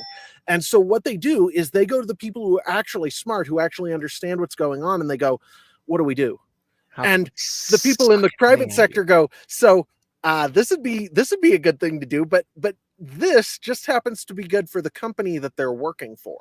And especially when it's a big company, it turns into a government corporate partnership that is not actually real. Nobody's getting kickbacks. It's just purely a matter of these regulators not actually knowing how to do their jobs and having to look for advice from the people that they're regulating. And it ends up being a scratch my back sort of a situation. But would you agree that wouldn't be so easy, or at least so prevalent, if that that culture of cozying up to whether we're talking about politicians or lobbyists or the people who work at the companies themselves, that kind of schmoozing of like creating like you said, the managerial class, or in this case a corporate class, where it's like, okay, well, we're going to do stuff that's going to help you. It's not good for business overall, it's just good for you, and it's going to fuck everybody else over. But because you have the resources to make it seem like this is beneficial, then together we can make this thing that is bad for America actually work.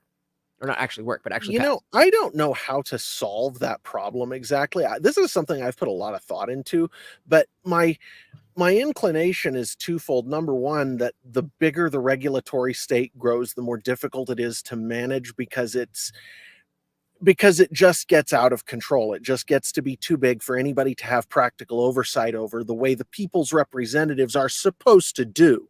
Okay. They can't right now effectively do that. So that's one, it's too big. And then the other one is when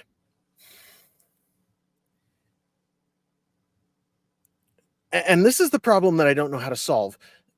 A common situation is when you have someone who's in a regulatory body retire, they immediately go to work at a high paid position in the private sector in the area that they were regulating, which is hi Kelly. Shout out to Kelly Green. Welcome to the party. Good to see you, brother. Good to see you. So anyhow, so what happens is it's a kickback thing that this company makes a deal with this regulator, and then the regulator, when they retire, goes to work for the company for making a lot of money as a kickback for what they did. It's like, why are the bananas that are imported to the US all have a particular amount of curvature? You could look into that, and the answer is that somebody from Chiquita Bananas, from the, I don't know if it's Chiquita, but from the company that originally did that, got a regulation passed through kickbacks to have bananas be required to have a particular amount of curvature, and killed all their competition doing it. Yeah. And so what I think ought to happen is the first time something like this is detected in a company, that company is immediately totally disbanded. Root and branch, it is gone. There is no such thing as fines. There is no such thing as penalties. That if any kind of dirty trick like this is ever detected, that the company that's responsible is immediately required by the government under threat of force to be discontinued, and that the people who worked for it are no longer allowed to work in the industry in which they have been working for the rest of, or for 20 years or something, like, you know, for a very long window. So that the penalty is, you don't just lose your job, you lose your livelihood and your career if you are caught doing this thing, and your entire company is hosed. Yeah. And I mean, typically I would be very strongly against something like that because of my belief in the free market. But because we're now at a place where the free market is gone, that there's regulations that are hurting. We're not talking about people. The free market. We're talking about companies colluding with the people who are supposed to be the referees. Right. That's and what I'm saying. When you catch that going on, there can't be any tolerance. Right. And that's precisely what prevents a free market from existing, which is why the penalties should be extreme. So high. Yeah. Agreed. Agreed. All right. Open Foreign NGO, which was doing, I think, noble work up until it switched to censorship, because it would try to pry open foreign countries so that U.S.-funded media or U.S.-supportive media could flourish there. But Michael Chertoff was also the chairman of BAE Systems, the largest military contractor in NATO. This is a major node of the military-industrial complex, teamed up with the soft power arm of the CIA, and they bring into the room with them the heads of public policy, so that's censorship policies, for Central and Eastern Europe, from Google and Facebook. And they basically threaten them in this, in so many words and sort of veiled cloak terms, that U.S. effectively, U.S. aid in the National Endowment for Democracy and DHS and the military complex, and this is the pedigree they're bringing to this, that these companies better start censoring unfiltered alternative news. That was the literal descriptor they used. Unfiltered. What was it? Unfiltered. That these companies better start censoring unfiltered alternative news.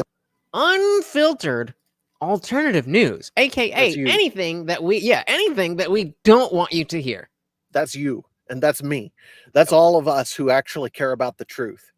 Bingo. Yes, sir. It was the literal descriptor they used, because it was giving rise to populism, both in the US with Donald Trump, in the UK with Brexit, and with the rise of right-wing populist parties in Western Europe, and most especially at the time in Eastern Europe, where NATO feared that everything from Ukraine to Georgia to Moldova to Latvia, Lithuania, Estonia were all falling under Russian influence, and Russia was secretly or not secretly, supporting, or it redounded to their interest to have these populist parties rise to power who didn't want to give the money to NATO, or who wanted to have cheap energy from Russian gas instead of expensive LNG from North America.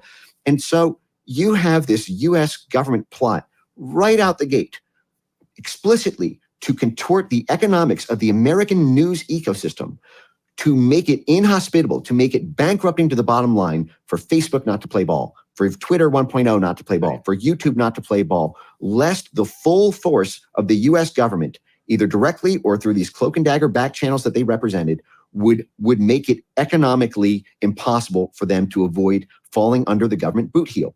And that's exactly why I was bringing up the blob is the mob. The blob is the mob.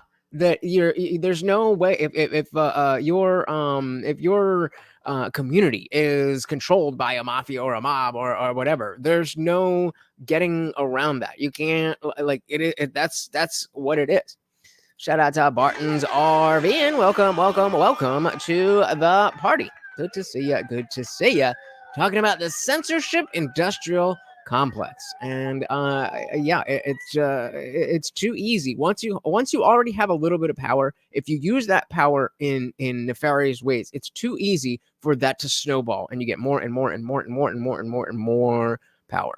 The only way we've found in human history to counteract that is to take equally or similarly powerful interests and oppose them to each other. And that's what the US Constitution originally did, was it took the states and it opposed them and the regions and opposed them in each other's interests in the government to try to get to try to keep it from becoming a one power show, to try to keep people from colluding too much and creating this situation that we have today, where basically the whole power structure of the bureaucracy of the country is aimed in one direction, and it's not in the interest of the American people anymore.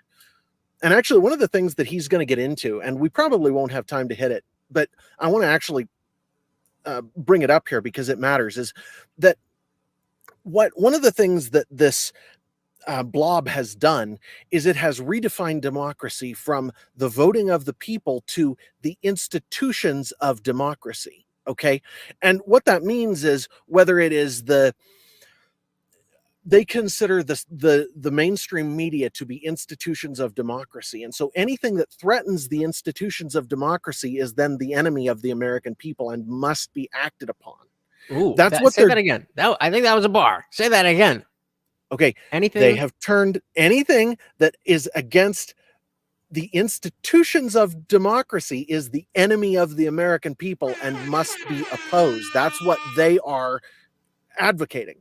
And they actually come out and actively say this. They've redefined democracy from being the will of the people as shown by the votes to being the institutions of democracy as defined by them.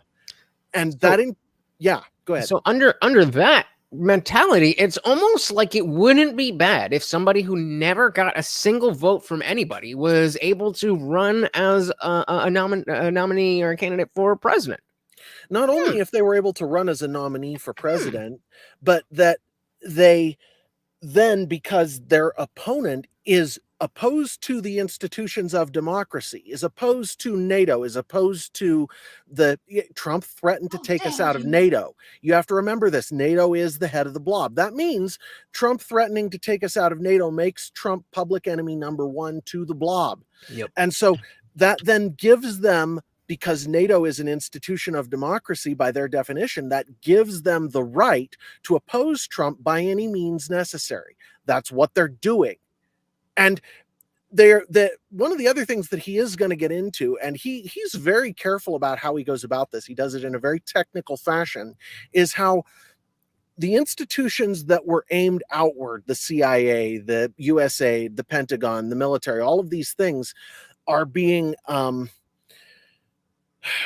there are mirror institutions that are getting sort of a, what would you call it, a fig leaf to operate inside the US using the infrastructure that these external organizations have used. And that's how they operated in like 2020 and against Trump to manipulate the vote. If anybody here who doesn't believe that the vote was manipulated and actually messed with in 2020, Stupid. I think you're crazy. Yeah, I agree. So the way they did that was they took fig leaf institutions that took the external vote changing power that we had brought to bear on other countries, and they turned it against us in the US. And I don't care whether you think the blob is justified or not. That to me justifies the end of the entire institution immediately. The whole thing's got to go. We got to start from the ground up, in my opinion. Definitely. What was it Zippy asked there? Let's see. Hold on. I'm gonna. Yeah. So I had a question. I didn't want to forget that. Yeah, go ahead. Fuck, I forgot. What was it? Something about Trump hate. What? Shit. What you? All right, let's go to Zippy because I forgot what I was going to say. So Zippy said, "How much do you think IP rights play a role in centralizing the market to the point the deep state has a much easier time controlling things? Alternative news seems stymied by copyright claims." I think that's just another symptom of the institutions protecting themselves. So it's like the copyright system is designed to conserve the copyrights of the people who have them, not to enable people to create new content. So is it surprising to anybody that that sort of thing supports the power of the existing infrastructure? It shouldn't be. It is much, much more work to create a new thing than to continue an old one on its current trajectory. But because institutions become corrupt as they age, we don't have a lot of choice. We have to do that. Anyway, your question. I said something about Trump being public enemy number one. I have it here. I have it here. But we did get a Rumble rant from our boy Zippy here. So let's get awesome. Mort his due. That's right. Every donation comes with a treat for Morty. So yeah. I remember. Let me actually make a note here while you do that. Sure. You guys, he tells me that guests mean that he gets less super chats and less Rumble rants, and you guys got to do better than that. If you guys want to see guests on like me, if you actually want to see me come back here, guess what you got to do? You got to make that happen. So don't let me disturb your ability to support him. You got to support him. There you go. Shout out to Jared for always being so willing to support the channel. Appreciate that. So yeah, we were talking about how the blob, and again, if you're just joining us, the blob is kind of the establishment and the deep state, the managerial class plus anything that's connected to that. And so when they do such a good job of demonizing yeah, right. Now you guys are good. But when they have this apparatus to focus all that hate on Trump, it makes it very, very easy for the bottom line of Orange Man bad to trickle all the way down to the dumbest and lowest information voters. And it normalizes and legitimizes the idea that, I don't even have to think about it because everybody knows Trump is bad. Well, and the other thing you have to remember here is we talked about people who tend to see stability as its own good, and there's some value in stability, don't get me wrong, but when you look at the institutions and the system as being of highest importance, and that's what you're willing to put your support into, then that actually creates a problem, because all of a sudden you're supporting something that can be tyrannical, and that's what these people are doing. You look at the left, a lot of the reason the left supports who they do isn't that they're dumb so much as that they are ideologically captured. They base a lot of their lives on this idea that the system and the institutions are incredibly important. And when you start everything from that perspective, it's really hard not to come to the conclusion that people who are looking to tear those down are somehow evil. So that is a lot of the reason. If you want to be able to defeat the other side, you have to understand how they're thinking. And that's what I'm sort of trying to express here, is this is why the other side is doing what they're doing. It's not because they're evil as much as because they're ideologically captured. You are absolutely right, Zippy. Yeah. Zippy saying this is a machine that makes another machines. Humans are the fuel. And yeah, I mean, again, the purpose of all this is to try to establish a way of things. Like, this is the way it is, and just accept it. So like everything's already figured out for you. You don't need to think about anything. You don't need to question everything. Everything's already done for you. And we're so nice. We've figured this all out for you. And that is something that I think a lot of people legitimately believe. If you'll, I don't know if you remember people's laziness. We don't want to have to put out the effort to figure out how to do things. That is the biggest factor in how people operate in their daily life. Is we don't want to have to figure this out. We would just want Absolutely, but there's a different factor because I'm lazy as shit. If I could live my entire life just either sitting here or laying on my bed, I will, and we're working on that. But there is still, despite the fact that I don't want to do shit, there's still a desire to talk about these things, to gather people together, to address these things. And so it's not just that there's a laziness. Because I think a lot of people are less lazy than I am, but also less, productive, or in at least in the political landscape, their contribution is much lower, and so it's a combination of how much do you care, and do you know why you should care. And so, like the stuff that we're talking about today, a lot of this stuff, even a little bit of the more broader stuff about like, oh, the blob exists. Like, yes, okay, I'm aware of that, even if I didn't have the terminology of the blob. Or getting you into didn't the have the map specifics. of their networks. Right. You watch this Mike Benz thing, you will, because he maps their network. And getting into the specifics, then it's a matter of like, okay, here are the points, but this is all very very well understood by a lot of people, but just not in a very strong way. But to your point about the laziness aspect, I think, or rather to my point about how there's laziness, but there's also the factor that if you remember during COVID, there was I think it was H3. They were talking about something with the CDC. Like, bro, you don't even got to think about it. They have a whole government department that does it for you. You don't even think about it. It's like, oh my God. Oh no.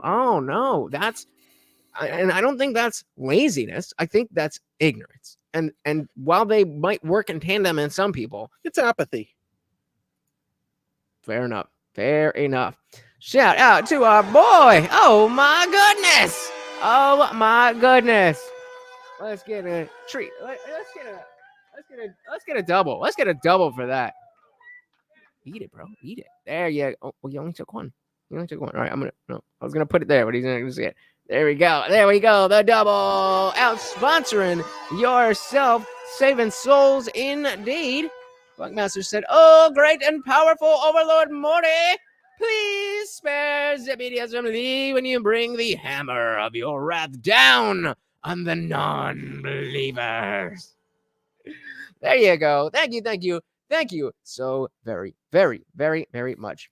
I gotta admit, Lutch, this little bit of mockery that you have of Christianity is really hard for me to put up with sometimes. It genuinely is. What you mean? I'm just reading the super chat. That's all I'm doing. We just refer to Morty as the Overlord. He's not a god. He's not a religious figure. I mean, unless you want to see it that way. But he's just the Overlord. It's a nickname. One of these days, we'll have a real debate, and you can come and actually. I would love to talk to you about that at some point. Not today. We've got our subject for the day, but yeah, I'm down. I am down. All right, let's dive back in, and thank you again to both of you, gentlemen. Would make it economically impossible for them to avoid falling under the government boot heel. And lo and behold, in 2019, Mark Zuckerberg tried to reverse a lot of this. Facebook did a lot of censorship in 2018 and 2019. 2017, 2018. In 2019, Mark Zuckerberg starts giving public speeches that he thought they're so everything is about you. Goddamn Christians, everything is about you. It's not about you. 2017, 2018. In 2019, Mark Zuckerberg starts giving public speeches that he thought censorship on Facebook was going too far. But then he got hit with a $60 billion advertiser boycott. That is, Facebook lost $60 billion in market cap in 48 hours from this boycott. So then he folded like a lawn chair and gave them everything they wanted. That was 5 years before his letter just weeks ago to Chairman Jordan that he regretted folding to government pressure. That's how long he had misgivings about this. Real quick. How is the government controlling the ad spend, the advertisers? Well, part of this is known, and part of this the full answer can be easily obtained by our representatives in Congress. So before he gets into that, and my understanding of how the ads and stuff work is that the advertisers don't want to be associated with bad stuff. There's ideas. an organization that these advertisers belong to, and a lot of that is down to public pressure, but that organization has a blacklist. He'll get into that in a second. Yeah. And so there's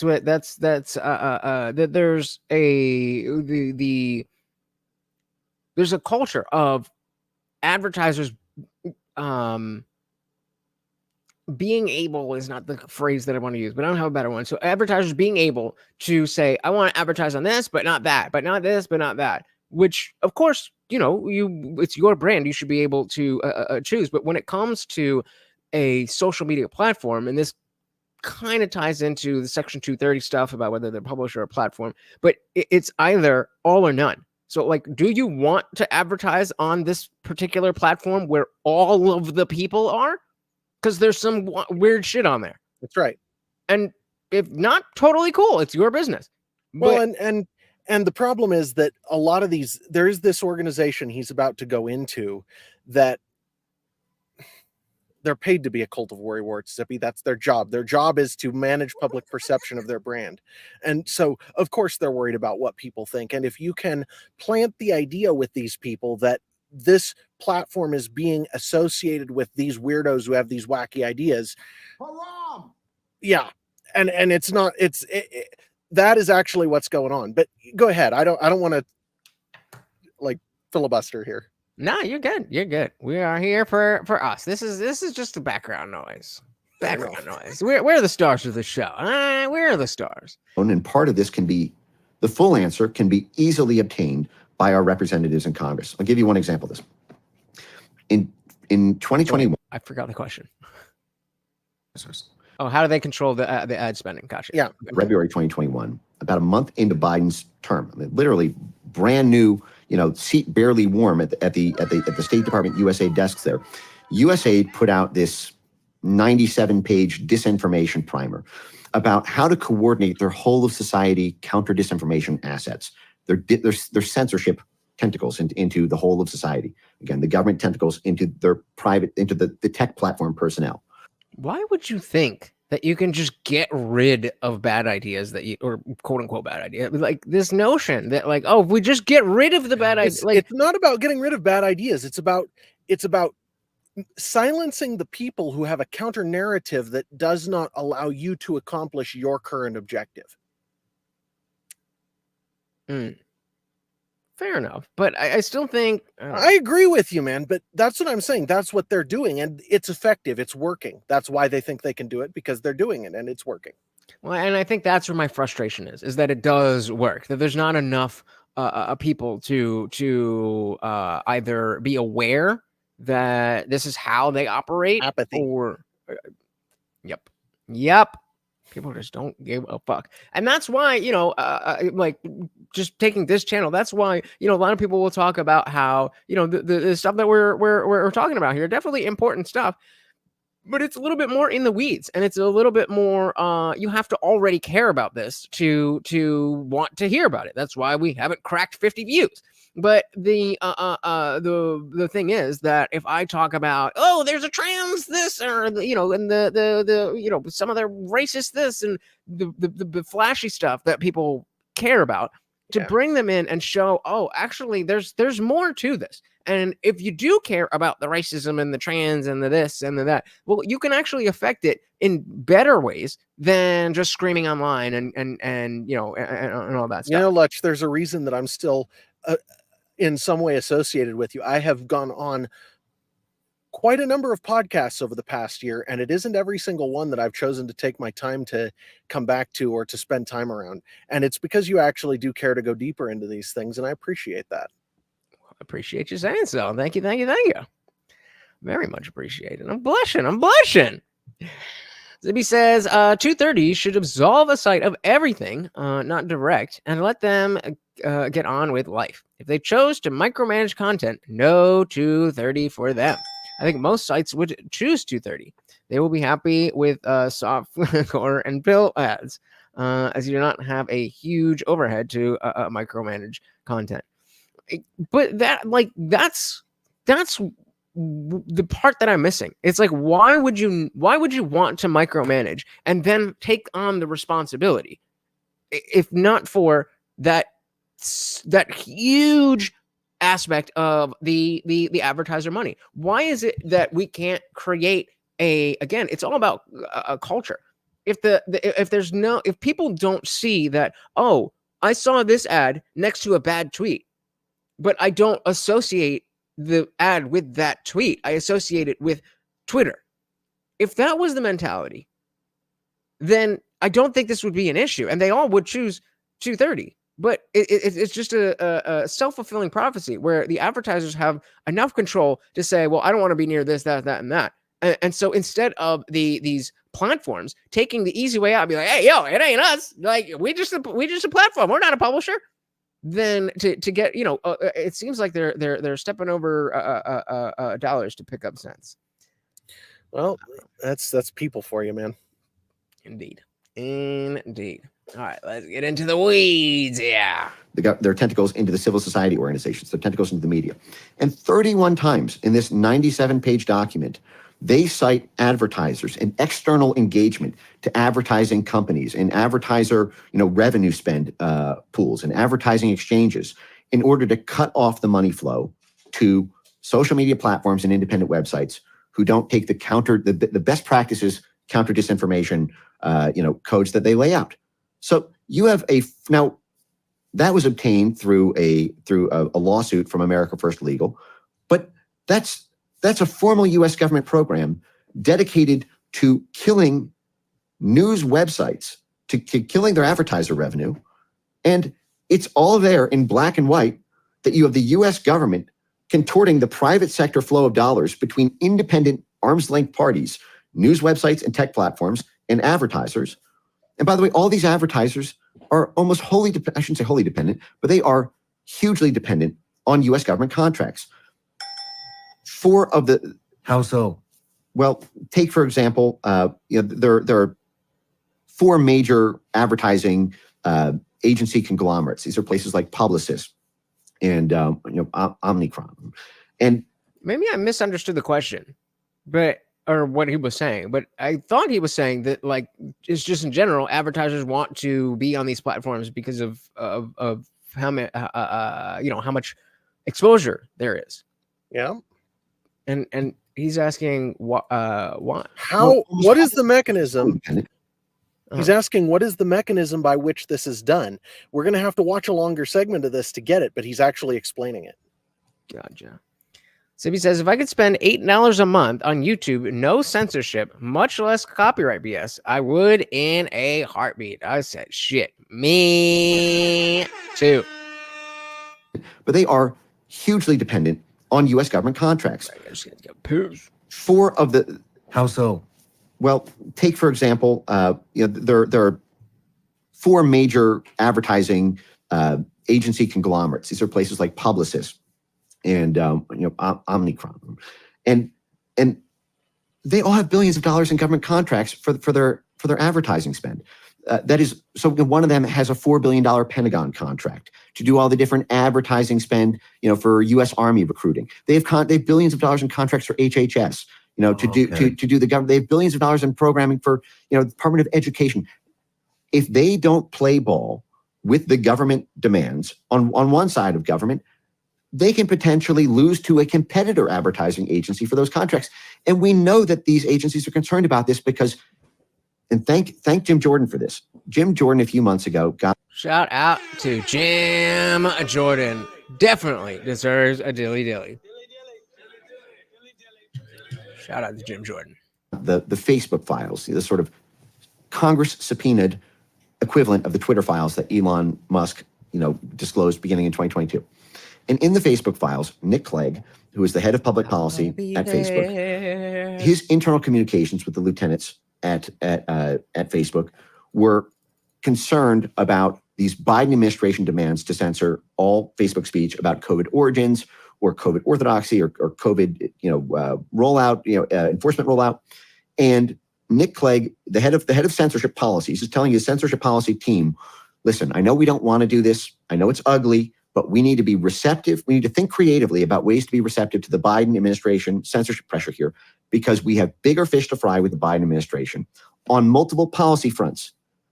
Meaning, and as I mentioned, this is because they need the State Department stuff. I got these calls when I was running the cyber desk at State. I got a call one day from 9 Google lobbyists who told me, all 9 of them on a call with me, telling me that the EU Digital Service Act and Digital Markets Act is the #1 existential threat to Google's business model over the next 5 years. And so to represent U.S. national interests, the State Department should consider reformulating U.S. negotiating posture or policy asks to our EU counterparts in order to protect Google's business model. This happens in every region all over the world, and it is mission critical. Again, Google said that was the #1 existential threat to their business model, and they needed big daddy government's help to protect them. So Facebook is quelling the internal rebellion about losing sovereignty of their own free speech policies to the U.S. government, despite our First Amendment. And the head of the team is telling them, listen, we got to do it because we need their help on multiple policy fronts that have nothing to do with COVID. And those are bigger fish to fry. So we will censor this in order to get that. Now, yeah, and that makes perfect sense. And it really, again, obviously, take the time to go through the whole thing and have him explain it out. But just conceptually how this plays out is alarming, and it's something that we definitely need to be on the lookout for. Like, what Zippy said with what happened with Twitter is exactly this. It's that the government's the blobs, how should I put it? The blobs policy arm decided that they didn't like what Musk was doing with Twitter, so they put out the word to their advertisers: if you don't cut your advertising from Twitter, we're going to basically, give our business to people who will. And so it is a free market in a sense, because the government is making the market, because they have so much influence in what they're spending that they can then determine, where these advertisers are willing to go put their content. And that's what happened to, and so what he's now talking about with Facebook is,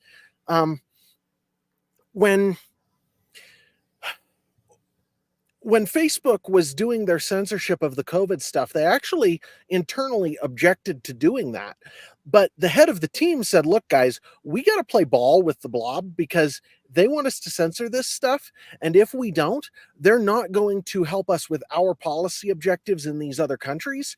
And so we just have to go along with them here, or we're screwed in much bigger ways.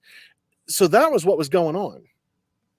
Yeah, lots to it. And so again, not something that we're going to be able to fully flesh out today, but being introduced to this framework is going to be huge.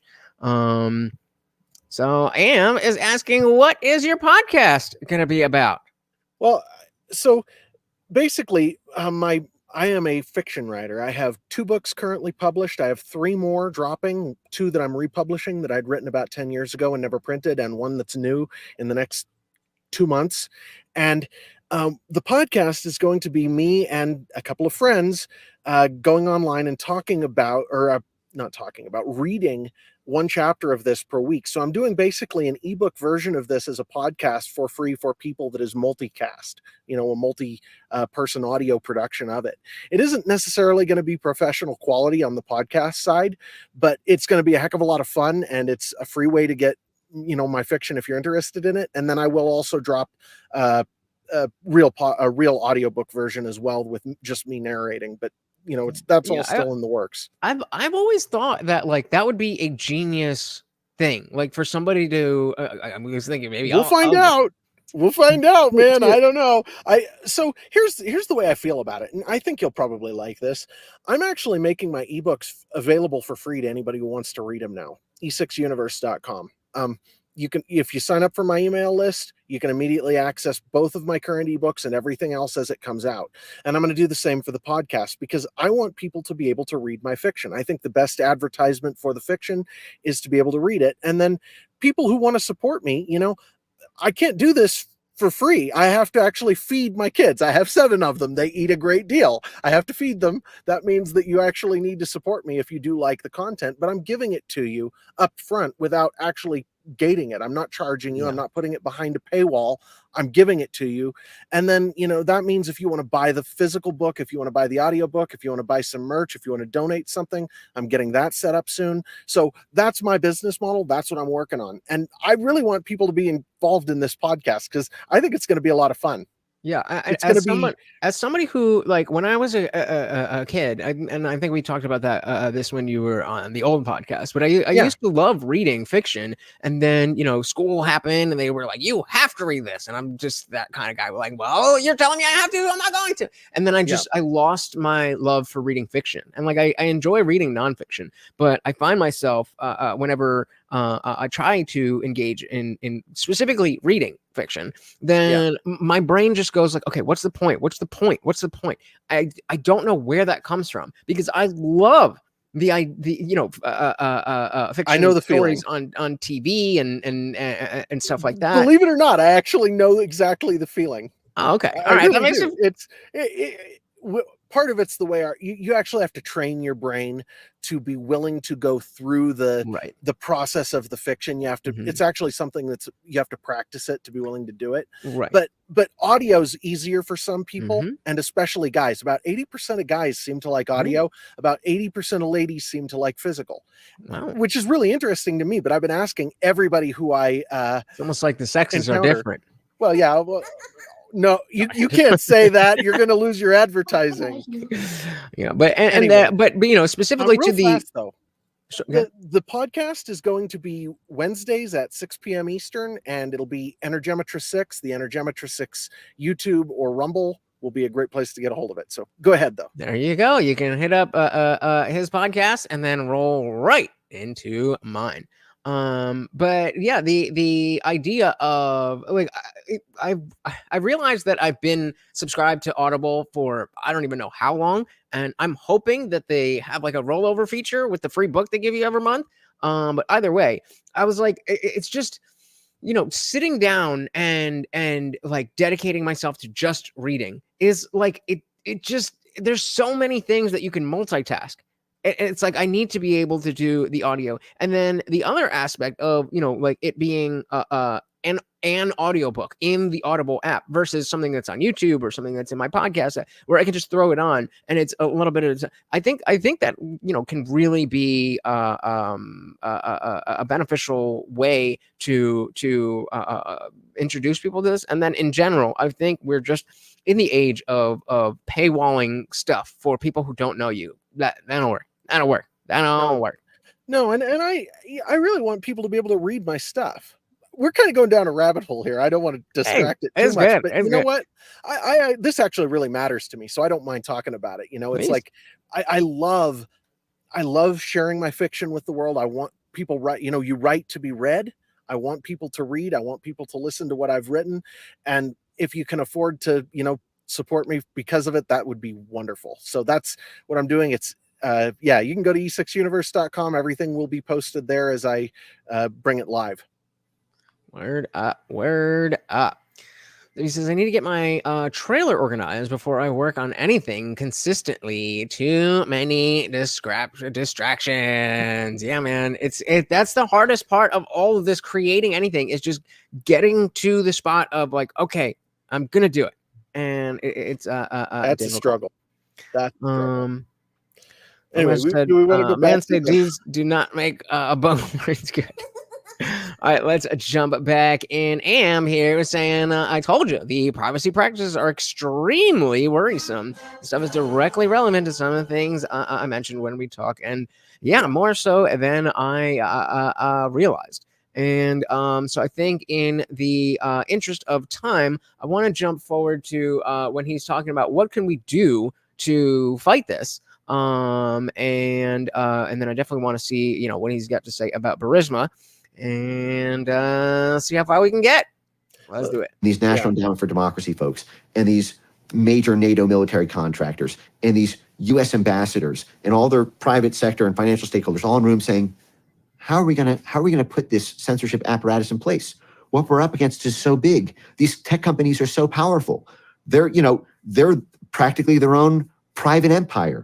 They have this culture of free speech. They have this culture of libertarianism. We're helpless. And you would have the U.S., these U.S. ambassadors talking to people in Greece and in Spain and in Germany, and these German regulators and these Greek regulators are saying, oh, Google's bigger than us. We can't stop them. The U.S. ambassadors are reassuring them to say, listen, it's going to be a long road. It's not going to happen overnight, but we need to begin to take the steps. We're building our consensus. We're doing it multi-stakeholder. It's whole society. It's, we don't need to, win the war in a day. But everyone can do their part, pull their lever, secure. There you go. That's regardless of what you're talking about. You don't have to win the war in one day. Everybody can just do their part. Whatever you're talking about, that applies for sure. The buy-in, and we can bring these tech companies to heel. They will fold to us with our powers combined. We just need to start the process of combining them, and the rest, will fall into place, or we will call an audible as we go. And I watched that process. They were doing that in 2017, talking about how they might not be able to. And, we really need to make this urgent. We need to pour all our effort into it. And it did take years. It did take 3 years for them to put in place between 2017 and 2020, the apparatus they would use for the 2020 election. Yeah, and Anna's bringing this is just what he was talking about in the previous section, right? That the Smith-Mundt Act was altered under Obama relating to propagandizing America. They say the opposite, but you just have to read the act and the amendment. It's almost like politicians lie about stuff. How dare you? Crazy. Yep, agreed. And it didn't all happen at once. A little bit in 2017, a lot of it in 2018. The 2019 stuff was built on that architecture from 2018. It's the same process for dismembering it. We need to do the same thing they did to put it in drive, to put it in reverse. And the same thing to put it in drive, to put it in reverse. So when I hear that, and again, obviously he's going to explain more about what he means, but in just the media literacy aspect, to do the same thing in reverse, I think is kind of what we are doing, in the sense of trying to bring people together and understand that we're not enemies just because we have different opinions, but that there's a whole other game being played against us. Yeah, okay. I think I agree with that. Anything to add before we jump in here? Oh, I don't know. I don't think it's going to work, but we'll get into that at the end of the show. I don't know. it can be done, but it will be slow and painful. Do you have any idea who you need to talk to? I've never seen anybody unveil it like this before. I do. Who do you need to talk to? Tell us. I can perhaps, let's go for a beer after this, and I'll give you the full list of names. Come on, bro. You can't say that. You can't say that. Come on. Actually, he can say that, and it's to protect his life, because he has to understand what he's keeping back so that these people don't get the jump on him, because he's obviously trying to front run the blob on this. They move slow. Yeah. And I mean, yeah, but I think it's hard because you want to, put trust in people, but especially somebody I've never heard of. Obviously he has accolades to him. He's not some random dude, but trust me, bro, is not my favorite source. Well, okay, so what he's being asked is, who do you need to talk to in order to change this? Who do you need to talk to in order to get the ball rolling to make this better? And the answer is, if I tell you that, then they will stop me. Sure. Yeah. No, That's fair. Definitely fair. But also, if somebody was completely making this up, that's exactly what they would say too. I'm not saying he is. I'm just saying. Well, the thing is, you can fact check. You can go back into all of their documents, and everything that he's saying is public information. There is nothing that he's referenced that isn't available from publicly documented sources. And that's the totally crazy thing about this, is we just don't know, these aren't sources that we would normally go to. Has he been on Rogan? Do you know? I don't know about Rogan, but he was on Tucker. Because I specifically ask about Rogan, because he's like, Jamie, pull that up, because I would love to see, because that's a little bit of the issue with I wouldn't have chosen this this podcast for just a regular show, because of the fact that he is he's just cooking. He's just telling like what it is. And I'm doing my best to try to jump in to not just be like, hey guys, let's watch somebody else's podcast for my show. Right. But the I would love to be able to Actually, I think, to be fair, hitting what you just said there, I think that what we've covered in this podcast is actually, in some sense, a little bit of a bigger scope than what he hits. He gets into the weeds on everything, and he goes from one set of weeds to the other set of weeds, and he never actually comes out and draws the big picture for you. Right. And that's kind of what we've been doing. Yeah. And so, and I mean, I am no Rogan, but that's exactly why I bring up Rogan, because he'd be like, okay, well, let's take that claim. Let's take that little thing and show that this is happening. Because like, again, you can tell me, well, this is happening, and that's happening, and that's happening, and that's happening, and it may make sense. Well, he does. Okay. So where Mike Benz actually, I'm not saying he doesn't have the documentation. I'm just saying by watching this, I don't have the documentation. and if you want to watch it and you dig into Mike Benz's Right. Yeah. And I'm not content more, you will be able to do sure. it. But with 2 3/4 hours, he was talking to Sean, and during that time, he was barely taking a breath. I mean, he's just running full speed the whole time, just trying to lay out what's going on. It's so complicated. And at no point am I saying that it's a cop out or it's fake or anything like that. My point is specifically that this is my introduction to these two men, and I don't have a particular thing that I can say I learned from watching it. And maybe when we get to the Burisma part, maybe there'll be a specific thing, but it's like I actually think you got to skip that part and just watch it on your own, because watching just part of that Burisma part isn't going to cut it. You got to watch the last hour to get it. It isn't. It genuinely isn't worth watching any of it unless you're watching all of it. Well, we'll see how far we get. I think Right. There's definitely a lot to be gained from. Fair enough. And I don't object to watching any of it. I don't mind going through it. I just also, just so you're aware, when I said we ought to watch something to do with Mike Benz and just pick one of his interviews and we'll do it, was what I said when you asked about what we ought to cover.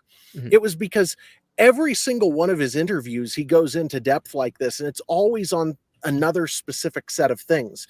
When he did the Tucker interview, it was a totally separate set of specifics that he was getting into, but he still got into it with Tucker in the same kind of depth he has with Sean Ryan. Now, some of the conclusions he drew here on Sean's show were pretty fun, but I just find every single interview he does, I pick up 3 more things, and I'm like, wow, I did not know that.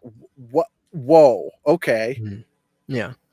That's but again, that's precisely why, like, I would have liked for him to, if I was going to pick a specific Mike Benz interview, it would be more with somebody who is not as well in the know, so that they could ask the types of questions to bring it down to a level. You watch the Tucker interview. It's from a couple of months ago. Tucker actually does kind of do that. Yeah, I think, yeah. But I mean, this is definitely, I mean, he's given us a lot here. And I just figured pick something recent, pick something current, so that it's interesting and new. And I'm enjoying it. I don't know about you guys, but put in the chat if you are having a good time. Speaking of one, we got a Zippy. Yes, Emily with another Rumble Rain. Here you go, buddy boy.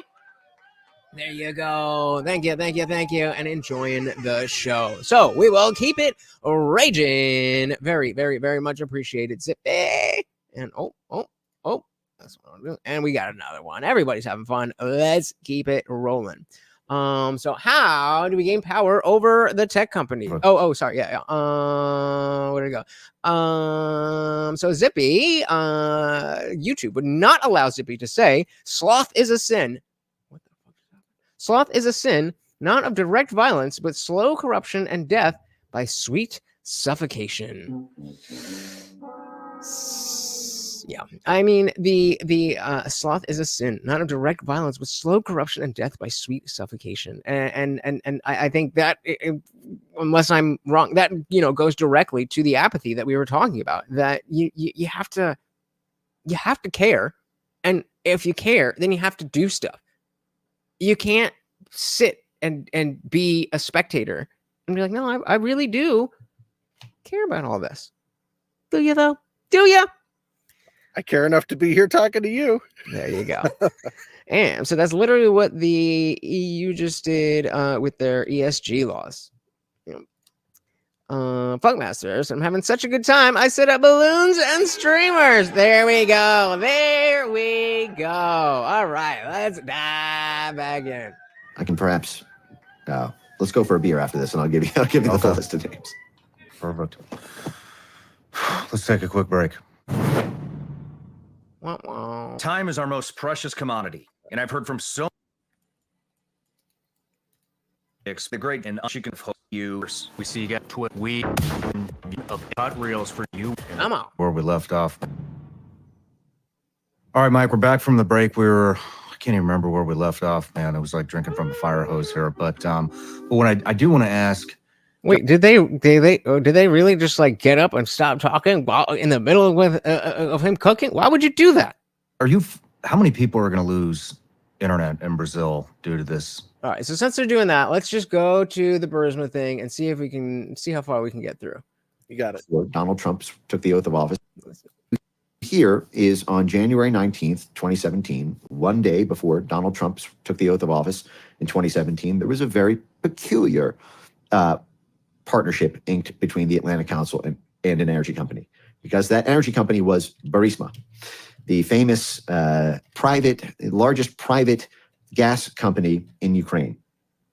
And I've been making the point now for many years that the reason Hunter Biden is untouchable and the Burisma scandal could not be brought to light, and the FBI interfered in the 2020 election and told Mark Zuckerberg not to publish anything about a leaked story about Hunter Biden and Burisma. Remember, the FBI specifically mentioned Burisma to Mark Zuckerberg in the context of that laptop story.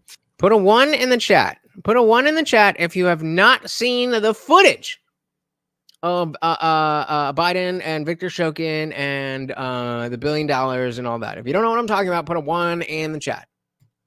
It's because Burisma is at the dark heart of the grand Ukraine energy play.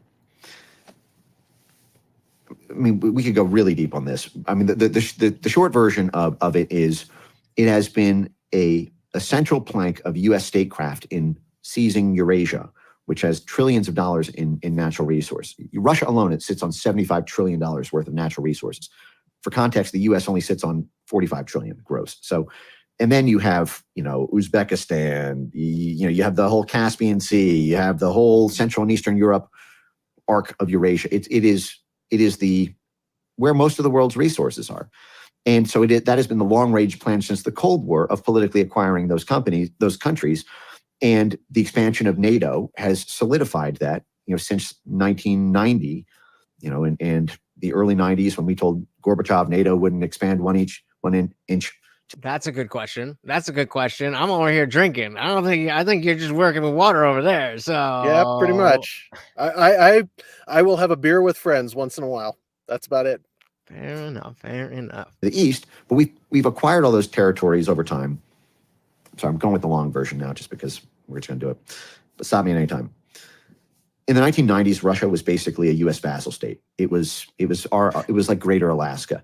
Boris Yeltsin was our puppet. He was literally giving real-time updates to the National Endowment for Democracy, our big CIA cutout, in 1993 when he was bombing his own parliament building, who were filled with nationalists who were opposing Yeltsin for going through with the shock therapy privatization to Western stakeholders. You had $2 trillion worth of wealth held by the government of the Soviet Union when they turned into a capitalist state, when they transitioned from the communist government to a democratic one with elections and, of Yeltsin and then Putin. As part of that becoming a democracy, the State Department, the Harvard Endowment, Wall Street banks, the George Soros financial firms, the Bill Browder financial firms, all of these different whole of society, international financiers and business interests descended on Russia to buy up at fire sale prices all of these previously state-owned assets. This is a big part of our diplomatic toolkit. When we transition an authoritarian government, we will privatize their gas companies, their oil companies, their diamond mines, their copper, their whatever it is that's being held in trust for the people, so that whatever grows out of them, whatever grows out of their soil, whatever flows from their Nile, whatever is in their caves and mountains, it's no longer for those people. It belongs to ExxonMobil. It belongs to De Beers. It belongs to Monsanto. And so those companies work with the State Department. They are part of these stakeholder negotiations within the blob. And so privatization is always, always, always on the table whenever we topple the government.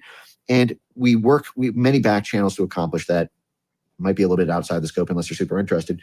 But I mean, privatizing anything, taking any power, anything that the government can do, and taking it out of their hands and putting it into the power of the people and the free market has got to be the better option. That's not what he's talking about. He's talking about when we overthrow foreign governments, privatizing their resources into our coffers. ExxonMobil, you talk about privatizing foreign governments' assets into American companies' pockets is sort of what he's talking about. Gotcha. All right, let me run this by because and so with the State Department, they are part of these stakeholder negotiations within the blob. And so privatization is always, always, always on the table whenever we topple the government. Gotcha. And okay. I stopped it right before that part. Many back channels to accomplish that. Might be a little bit outside the scope unless you're super interested. But effectively, in the 1990s, Russia was our vassal. In fact, you can watch a movie called Spinning Boris. It's a Hollywood movie with Jeff Goldblum, from Jurassic Park. But this movie was about basically the U.S. efforts, the U.S. government efforts to rig the 1996 election for Boris Yeltsin because his own people hated him so much for giving their country to the United States and selling them out and handing it all over to George Soros and the Harvard Endowment and Wall Street and London banks, that they wanted him out. So the U.S. had to send in a Hollywood team, had to send in political consultants, had to send in, TV advertisements, had to fund all these civil society institutions to astroturf some sort of political semblance for their puppet. Yeah, this is a problem we ran into in Afghanistan, for example, with people upset at Hamid Karzai. This is a very common thing: is we, invade a country or we take over political control. The people have nothing, and they're unhappy. This is why we want people to have nothing but be happy. When they're unhappy, they go. You will own nothing and be happy. So, you think that sentiment came from the World Economic Forum or from the blob? Because the World Economic Forum is part of the blob, effectively. Yeah, well, I was gonna ask if which way you're going around, because it's definitely one and the same as as far as I see it. It's an open question as to where they fit in or how they interface, but they're part of the deal. Yep, all on the same team, and we're not invited. Well, against sure we are. we're the little guys owning nothing and being happy. Yeah, that's being not invited. That's the kids' table. We're invited. We're invited. We're invited under their terms. I'm not cool with that. Yep, agreed.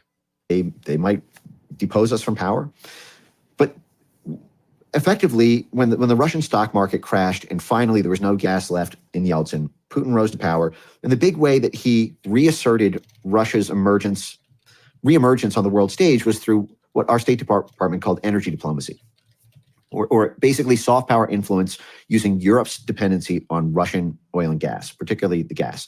Because a couple decades ago, 100% of Europe's natural gas, practically 100% of it almost, came from Russia. And this is just the natural result of the economics of gas. Natural gas is very cheap. You take it out of the ground, you put it in a pipeline, you take it to the other point, and the other country has gas. The only real alternative to that is something called liquefied natural gas, LNG, something folks may have heard a lot about because it's a major part. It's this much more new technique than simply gas pipelines. But essentially, what it involves is you can do it over much longer distances. You can do pipelines over whole oceans because it doesn't require a pipeline. You liquefy the gas when it comes out of the ground. You store it in a container. You ship it to any point on Earth or to Mars, hypothetically. And then you deliquefy it, but that's very expensive. It's much, much more expensive. So this is what I mean. I get that he knows what he's talking about, but he's not very good at right. So what he's saying here is that Russia, when they became independent again, when Putin came to power and they started throwing off the U.S. vassal state status, what they were was a gas station for Europe. They were shipping out 100% of Europe's natural gas to the rest of Europe. They were the source of it. And what Benz is explaining right now is that natural gas only comes from two places. You either pump it out of the ground and ship it through a pipeline to people, or you liquefy it and carry it in a container to people. And so if you keep going, you'll get to what he's getting at. All right, let's keep it right. And so countries naturally wanted to buy Russian gas rather than much more expensive North American LNG.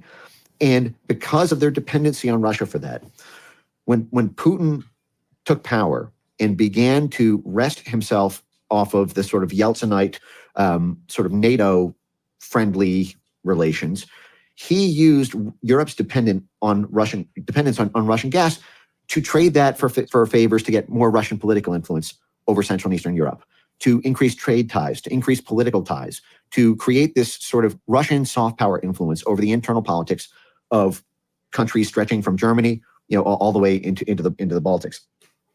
And around 2005, 2006, this begins to be a problem for the State Department, because at that point, Russia was using a lot of hardball tactics. In Georgia, they turned off the gas. It was going to be a cold winter in these Central and European countries unless they gave Russia what it wanted on its trade terms and its security terms and its political influence terms, because they were dependent on Russia for gas. And so when this started happening time and again, the State Department developed a counter strategy. Again, this is 16 years ago. The State Department, with assistance from the CIA and the Pentagon and the whole diplomatic toolkit of energy NGOs and things like this, and in order to get Europe to get off primarily hydrocarbons. At the time, that was the main advantage that Europe had, is sort of before the fracking revolution really took off, but also to go through what it called energy diversification, which meant that as part of America's security guarantees for Europe, as part of our diplomatic and financial support and guarantees for Europe, they would have to buy more expensive gas from the West than gas from the East. Now, you can only do so much before a country goes broke, unless they have an alternative gas supplier, and this is where Burisma will come back into the picture. But so these countries went through about a decade of diversification milestoning. They went from 100% to 80% to 70% to 60% Russian gas, as the State Department continually applied pressure for them to give their taxpayer dollars to Americans and British companies like Shell, instead of from the Russian Federation via Gazprom. So the State Department has seen Gazprom as an instrument of statecraft for Russia, again, for 16 years now. And there was a time when Gazprom was the largest company in the world in the early 2000s, just to give perspective for how influential this was, before this energy diversification program, cut back on a lot of their profits. But the key to this was Ukraine, because all right. So here's what we'll do. We'll see if we can get some kind of bottom line of something in this next thing here. Then we'll try to wrap it up on that. Otherwise, I'll throw it to you, and we could just you could do an advertisement as to why we should spend more time on this, because we are hitting the 2.5 hour mark, and he does not seem to be slowing down or coming to a point. Okay, real quick, show me where we are compared to the end of this segment, because it's the end of the. We are about a quarter of the way through the segment. We're not even getting close. Basically, I can sort of summarize a little bit here. So basically what he's getting at is that Burisma, the Ukrainian natural gas company, was to be okay. So backing up just a tiny bit, the context that he was talking about is you have to have natural gas supplied to these countries, and they can only afford to take on so much from America via LNG because it's so much more expensive. So you need a native supplier. You need somebody who's in Europe to supplying natural gas. And this is where Burisma came in, the Ukrainian natural gas company. They were an alternative to Russian gas, because Ukraine is a puppet state of NATO, of the West. And so Burisma is essentially a tool of American statecraft. And he's going to spend a whole bunch of time setting that up, about how the reason Hunter Biden was on the board of Burisma, they had a sort of a CIA left and a CIA right-wing representative on there. Hunter Biden was the left-wing representative, and they had another guy who was sort of a representative of the blob's right wing, who were on the board of Burisma, who were basically trying to make it so that Ukraine is replacing Russia as the natural gas supplier to Europe, so that America can dictate Europe's priorities instead of Russia dictating Europe's priorities, because then America can decide whether they're shutting off the gas.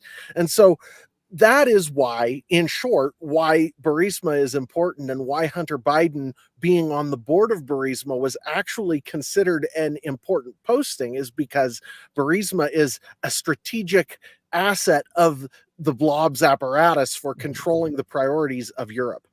Yeah, and then we, that's why we see, like, again, none of you said you hadn't seen it, but always good to revisit. But talking in 2006, Victor Shokin in the Burisma investigation into all this stuff that we're talking about, what was going on, and I remember going over convincing our team or others to convincing us that we should be providing for loan guarantees. And I went over. Remember when Joe Biden could speak this well? Wild. I still don't think it's well, but it's not, but that's what I'm saying. Really quick before we dive back in, we got one more Rumble rant from our boy Zippy. Morty, come on, come here. Come on. Yeah, buddy, come on. There we go. Said, I love these weeds, man. We're getting into the weeds. Definitely. Thank you. So very, very much, sir. I guess the 12th, 13th time to Kyiv, and I was supposed to announce that there was another $1 billion loan guarantee. And I had gotten a commitment from Poroshenko and from Yatsenyuk that they would take action against the state prosecutor, and they didn't. So they said they were walking out to press conference. I said, no, we're not going to give you the $1 billion. They said, you have no authority. You're not the president. The president said. I said, call him. I said, I'm telling you, you're not getting the $1 billion.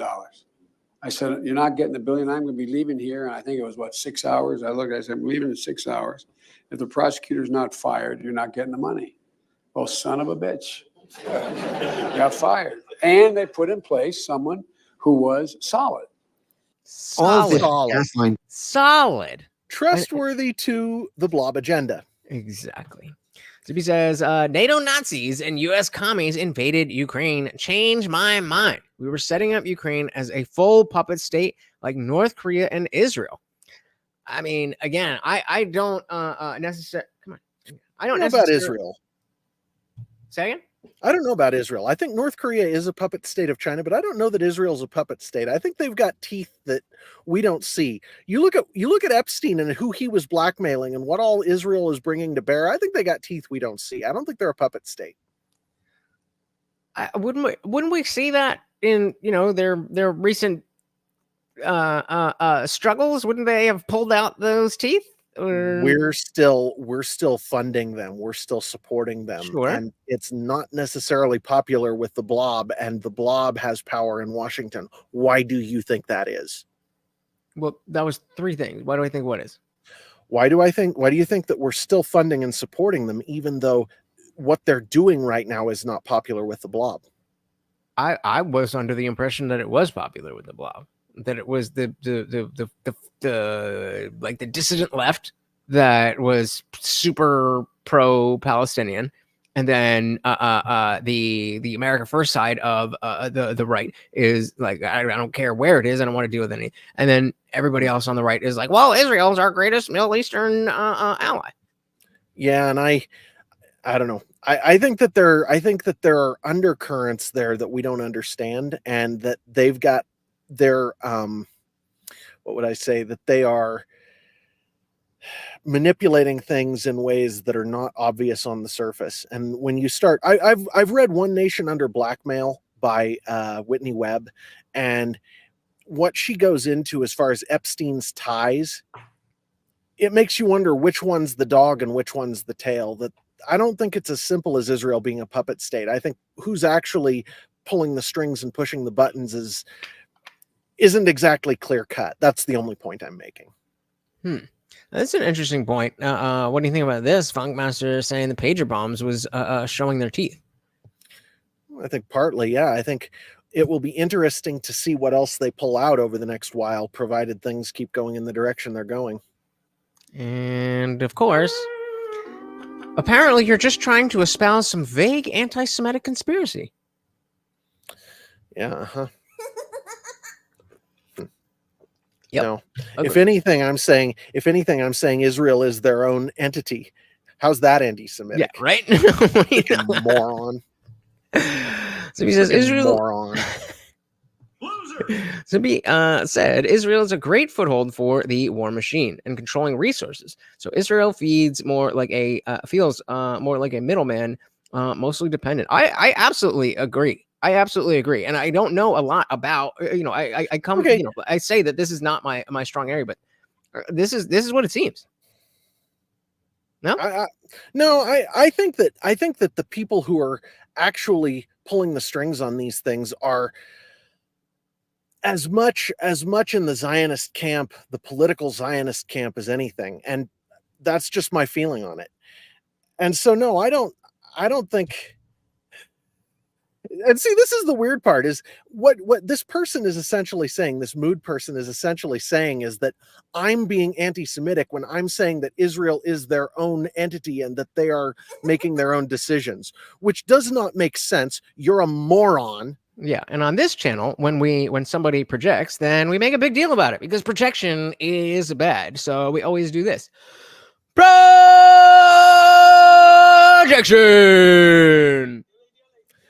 Yeah, no, that's just stupid. I mean, it doesn't even make sense. Now you could say that I'm wrong. You live in your mother's basement, right? And you don't have anything. Yeah, me, my wife, and my 7 kids all live in my mother's basement. Right. Moron. Beat you to it. Beat you to it. There we go. There we go. Projection at its best. So No. if you had to so after let's say everybody goes and on their own time watches the full podcast with Benz. Mike Benz, then what would you hope that people take away from that conversation?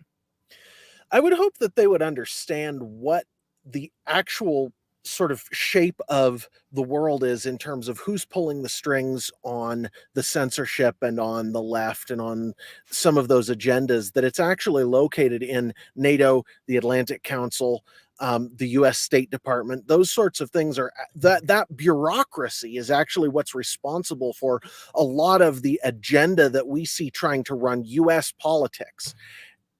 And so, yeah, I'm going to just I know you. I'm going to ignore that nonsense.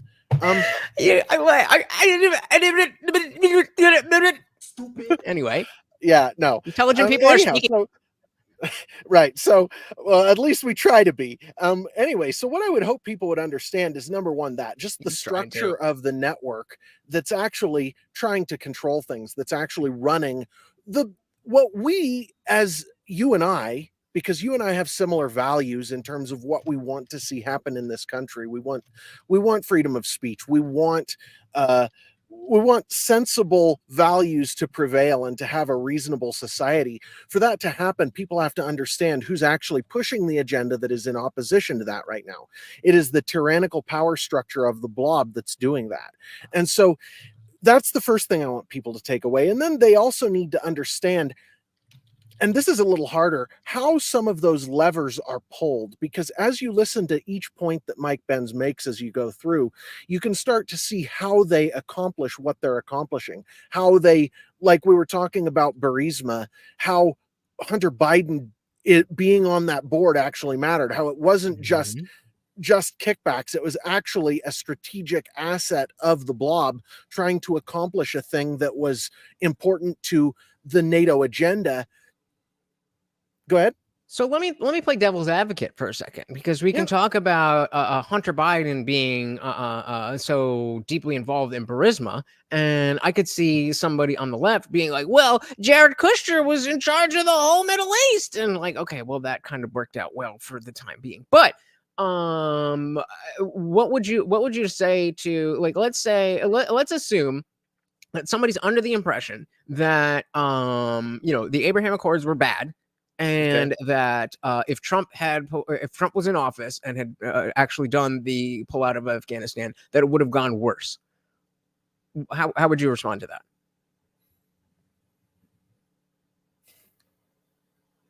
Stupid. I can't even begin to respond to that, because it is so stupid. I can't.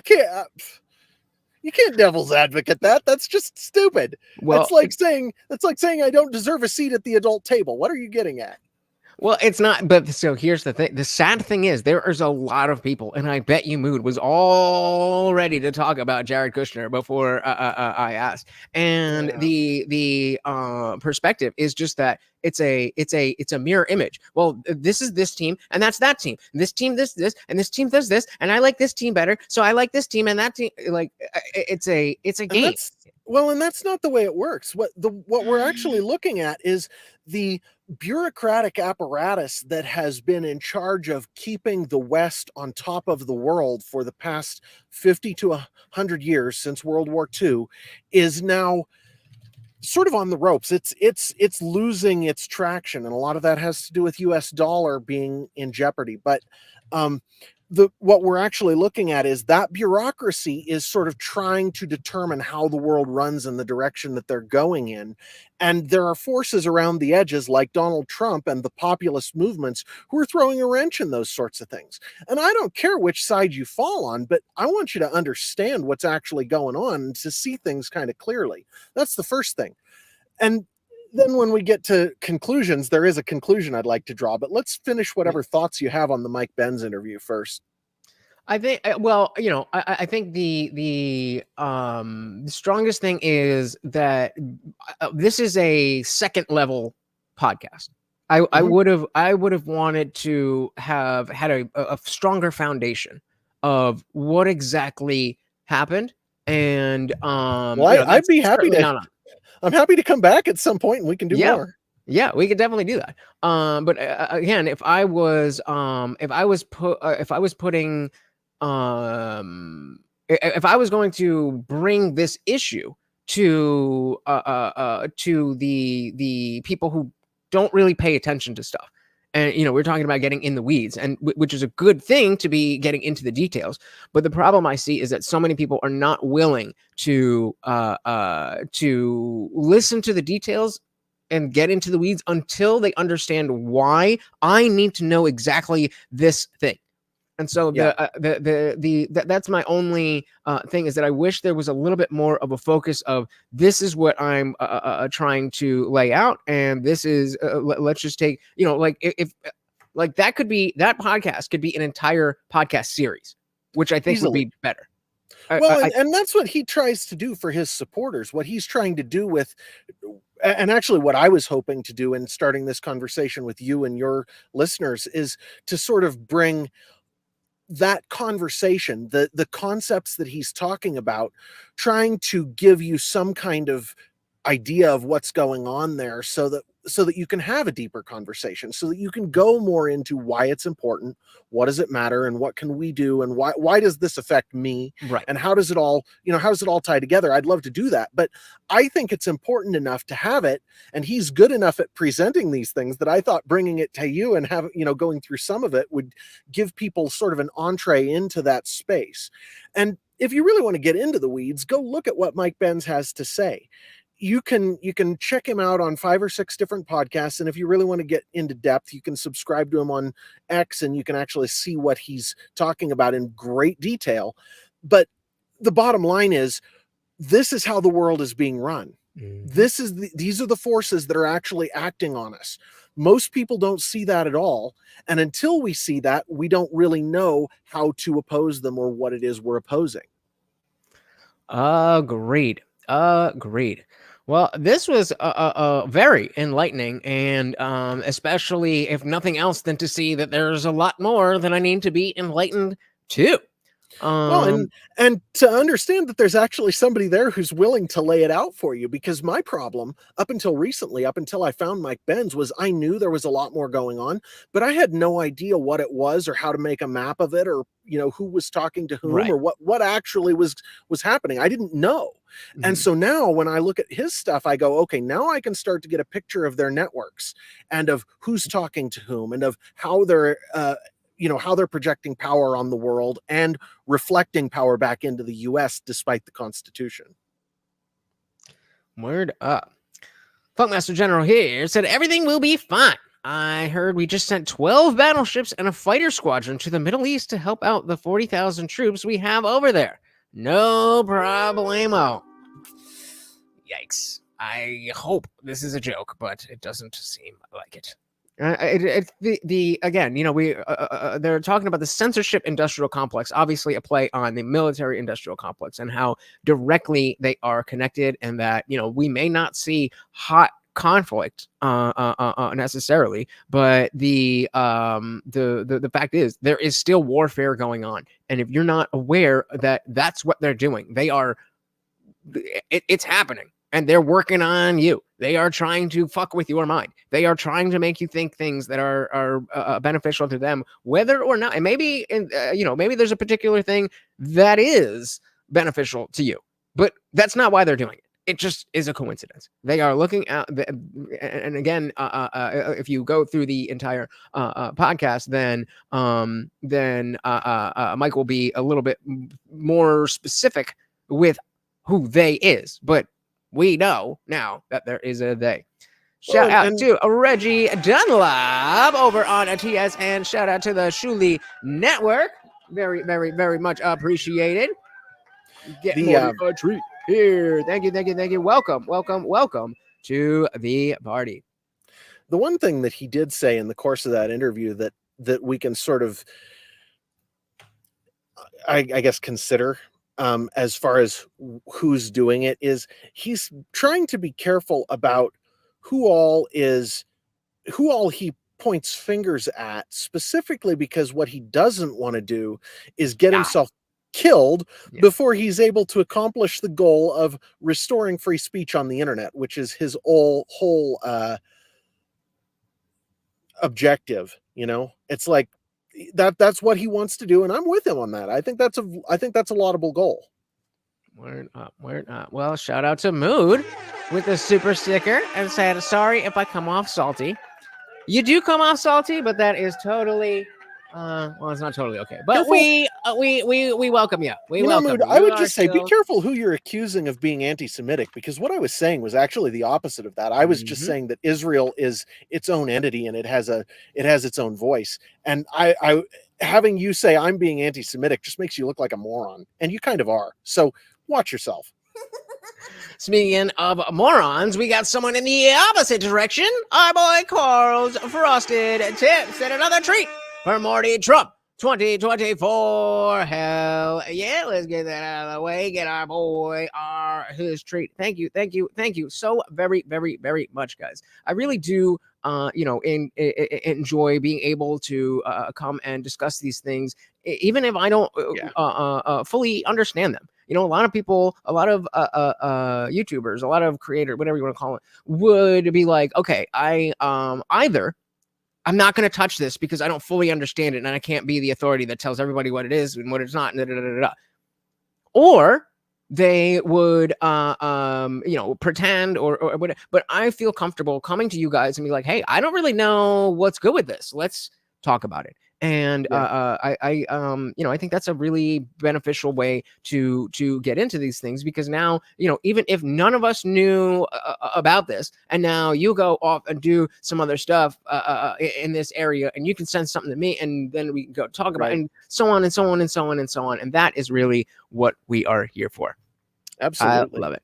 So as a final thought from me on the whole subject, I kind of think Mike Benz is being a little bit optimistic in terms of thinking that the direction of this thing can be changed by cutting off a piece of it and subjecting it to public approbation, to public ridicule. I think he's a little optimistic, but I do think that what's happening with the US dollar is going to come back, and it's going to kick the blob in the butt.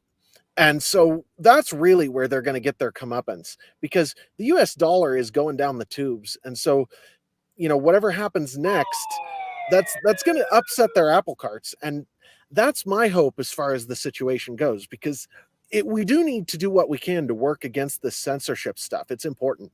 But we also need to be aware that a lot of the political fight right now is a rearguard action. We've got an ideological battle to win, because politics is downstream of culture and culture is downstream of ideology. Yep. And so we got to focus on this ideological battle. And that's why I'm writing fiction, guys, because the stories that we hold important are the things that seem to guide us in life. That's why I do what I do. Yeah, well said. Well said. Word up. So, Carl, you know, I mean, I think pretty regularly we talk about Trump and the radicalization of the left, but it's you know, it's embedded in a broader message about why that's bad and why we should be able to talk to each other, even if you don't agree. Well, And and a thought on that real fast, because Sure. Trump and the radical left are this political battle that's being waged right now is embedded in the culture. And if the culture wasn't in a bad place, then we couldn't be having that battle at all, because we'd have sensible people talking about sensible things. And the culture is created by this ideology thing that is, it's a disaster. It's a disease on our culture. The ideologies that we see being promulgated primarily by the woke mob, but also there's some other factors there. But that's really the enemy we need to be fighting, because even if we win this political battle, what about 4 years after that? What about 4 Mhm. years after that? What about 4 years after that? The political fight was created by the culture. We have to win the cultural battle. And to do that, we have to win the ideological battle. That's all there is. If we don't, we're hosed.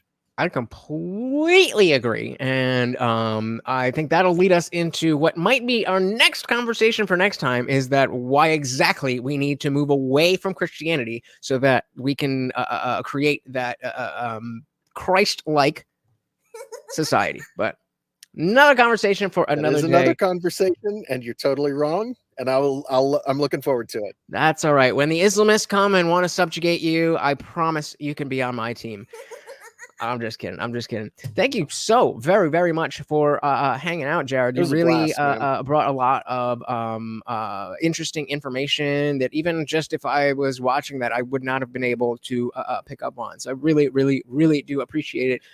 Once again, if people don't know where to find you or who you are or what you do, why don't you tell them? The floor is yours. Thank you. So I am first a fiction writer, but it's because I believe that winning that ideological fight is the most important thing, that we need stories that we can, rely on. And so if you're interested in my fiction, e6universe.com, join my email list, and the ebooks are free. And I'm getting ready to put together a podcast of, a multicast podcast reading these stories. We're going to be starting in a couple of weeks on Wednesdays at 6 p.m. Eastern, Rumble, YouTube, Energemetra 6. We're going to be going through my fiction.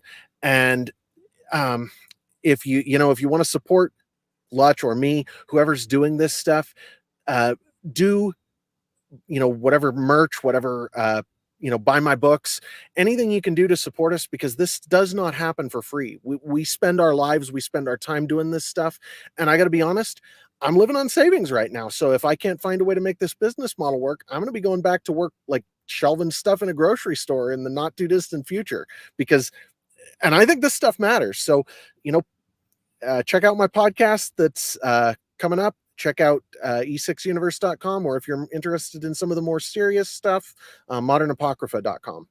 Beautiful, beautiful, beautiful. Well, thank you, thank you, thank you. Thank you. Dilly dilly to you. I don't know. I'm sure you've got dad duties, but if not, we would love to see you in the after party. But again, thank you so very, very much for hanging out and teaching us so much about this and introducing me to Mike Benz. I definitely will be looking more at his stuff. Any last words for the people? Just thank you all. I appreciate you being here. All right. You have a good one, brother. You too, man. Peace out.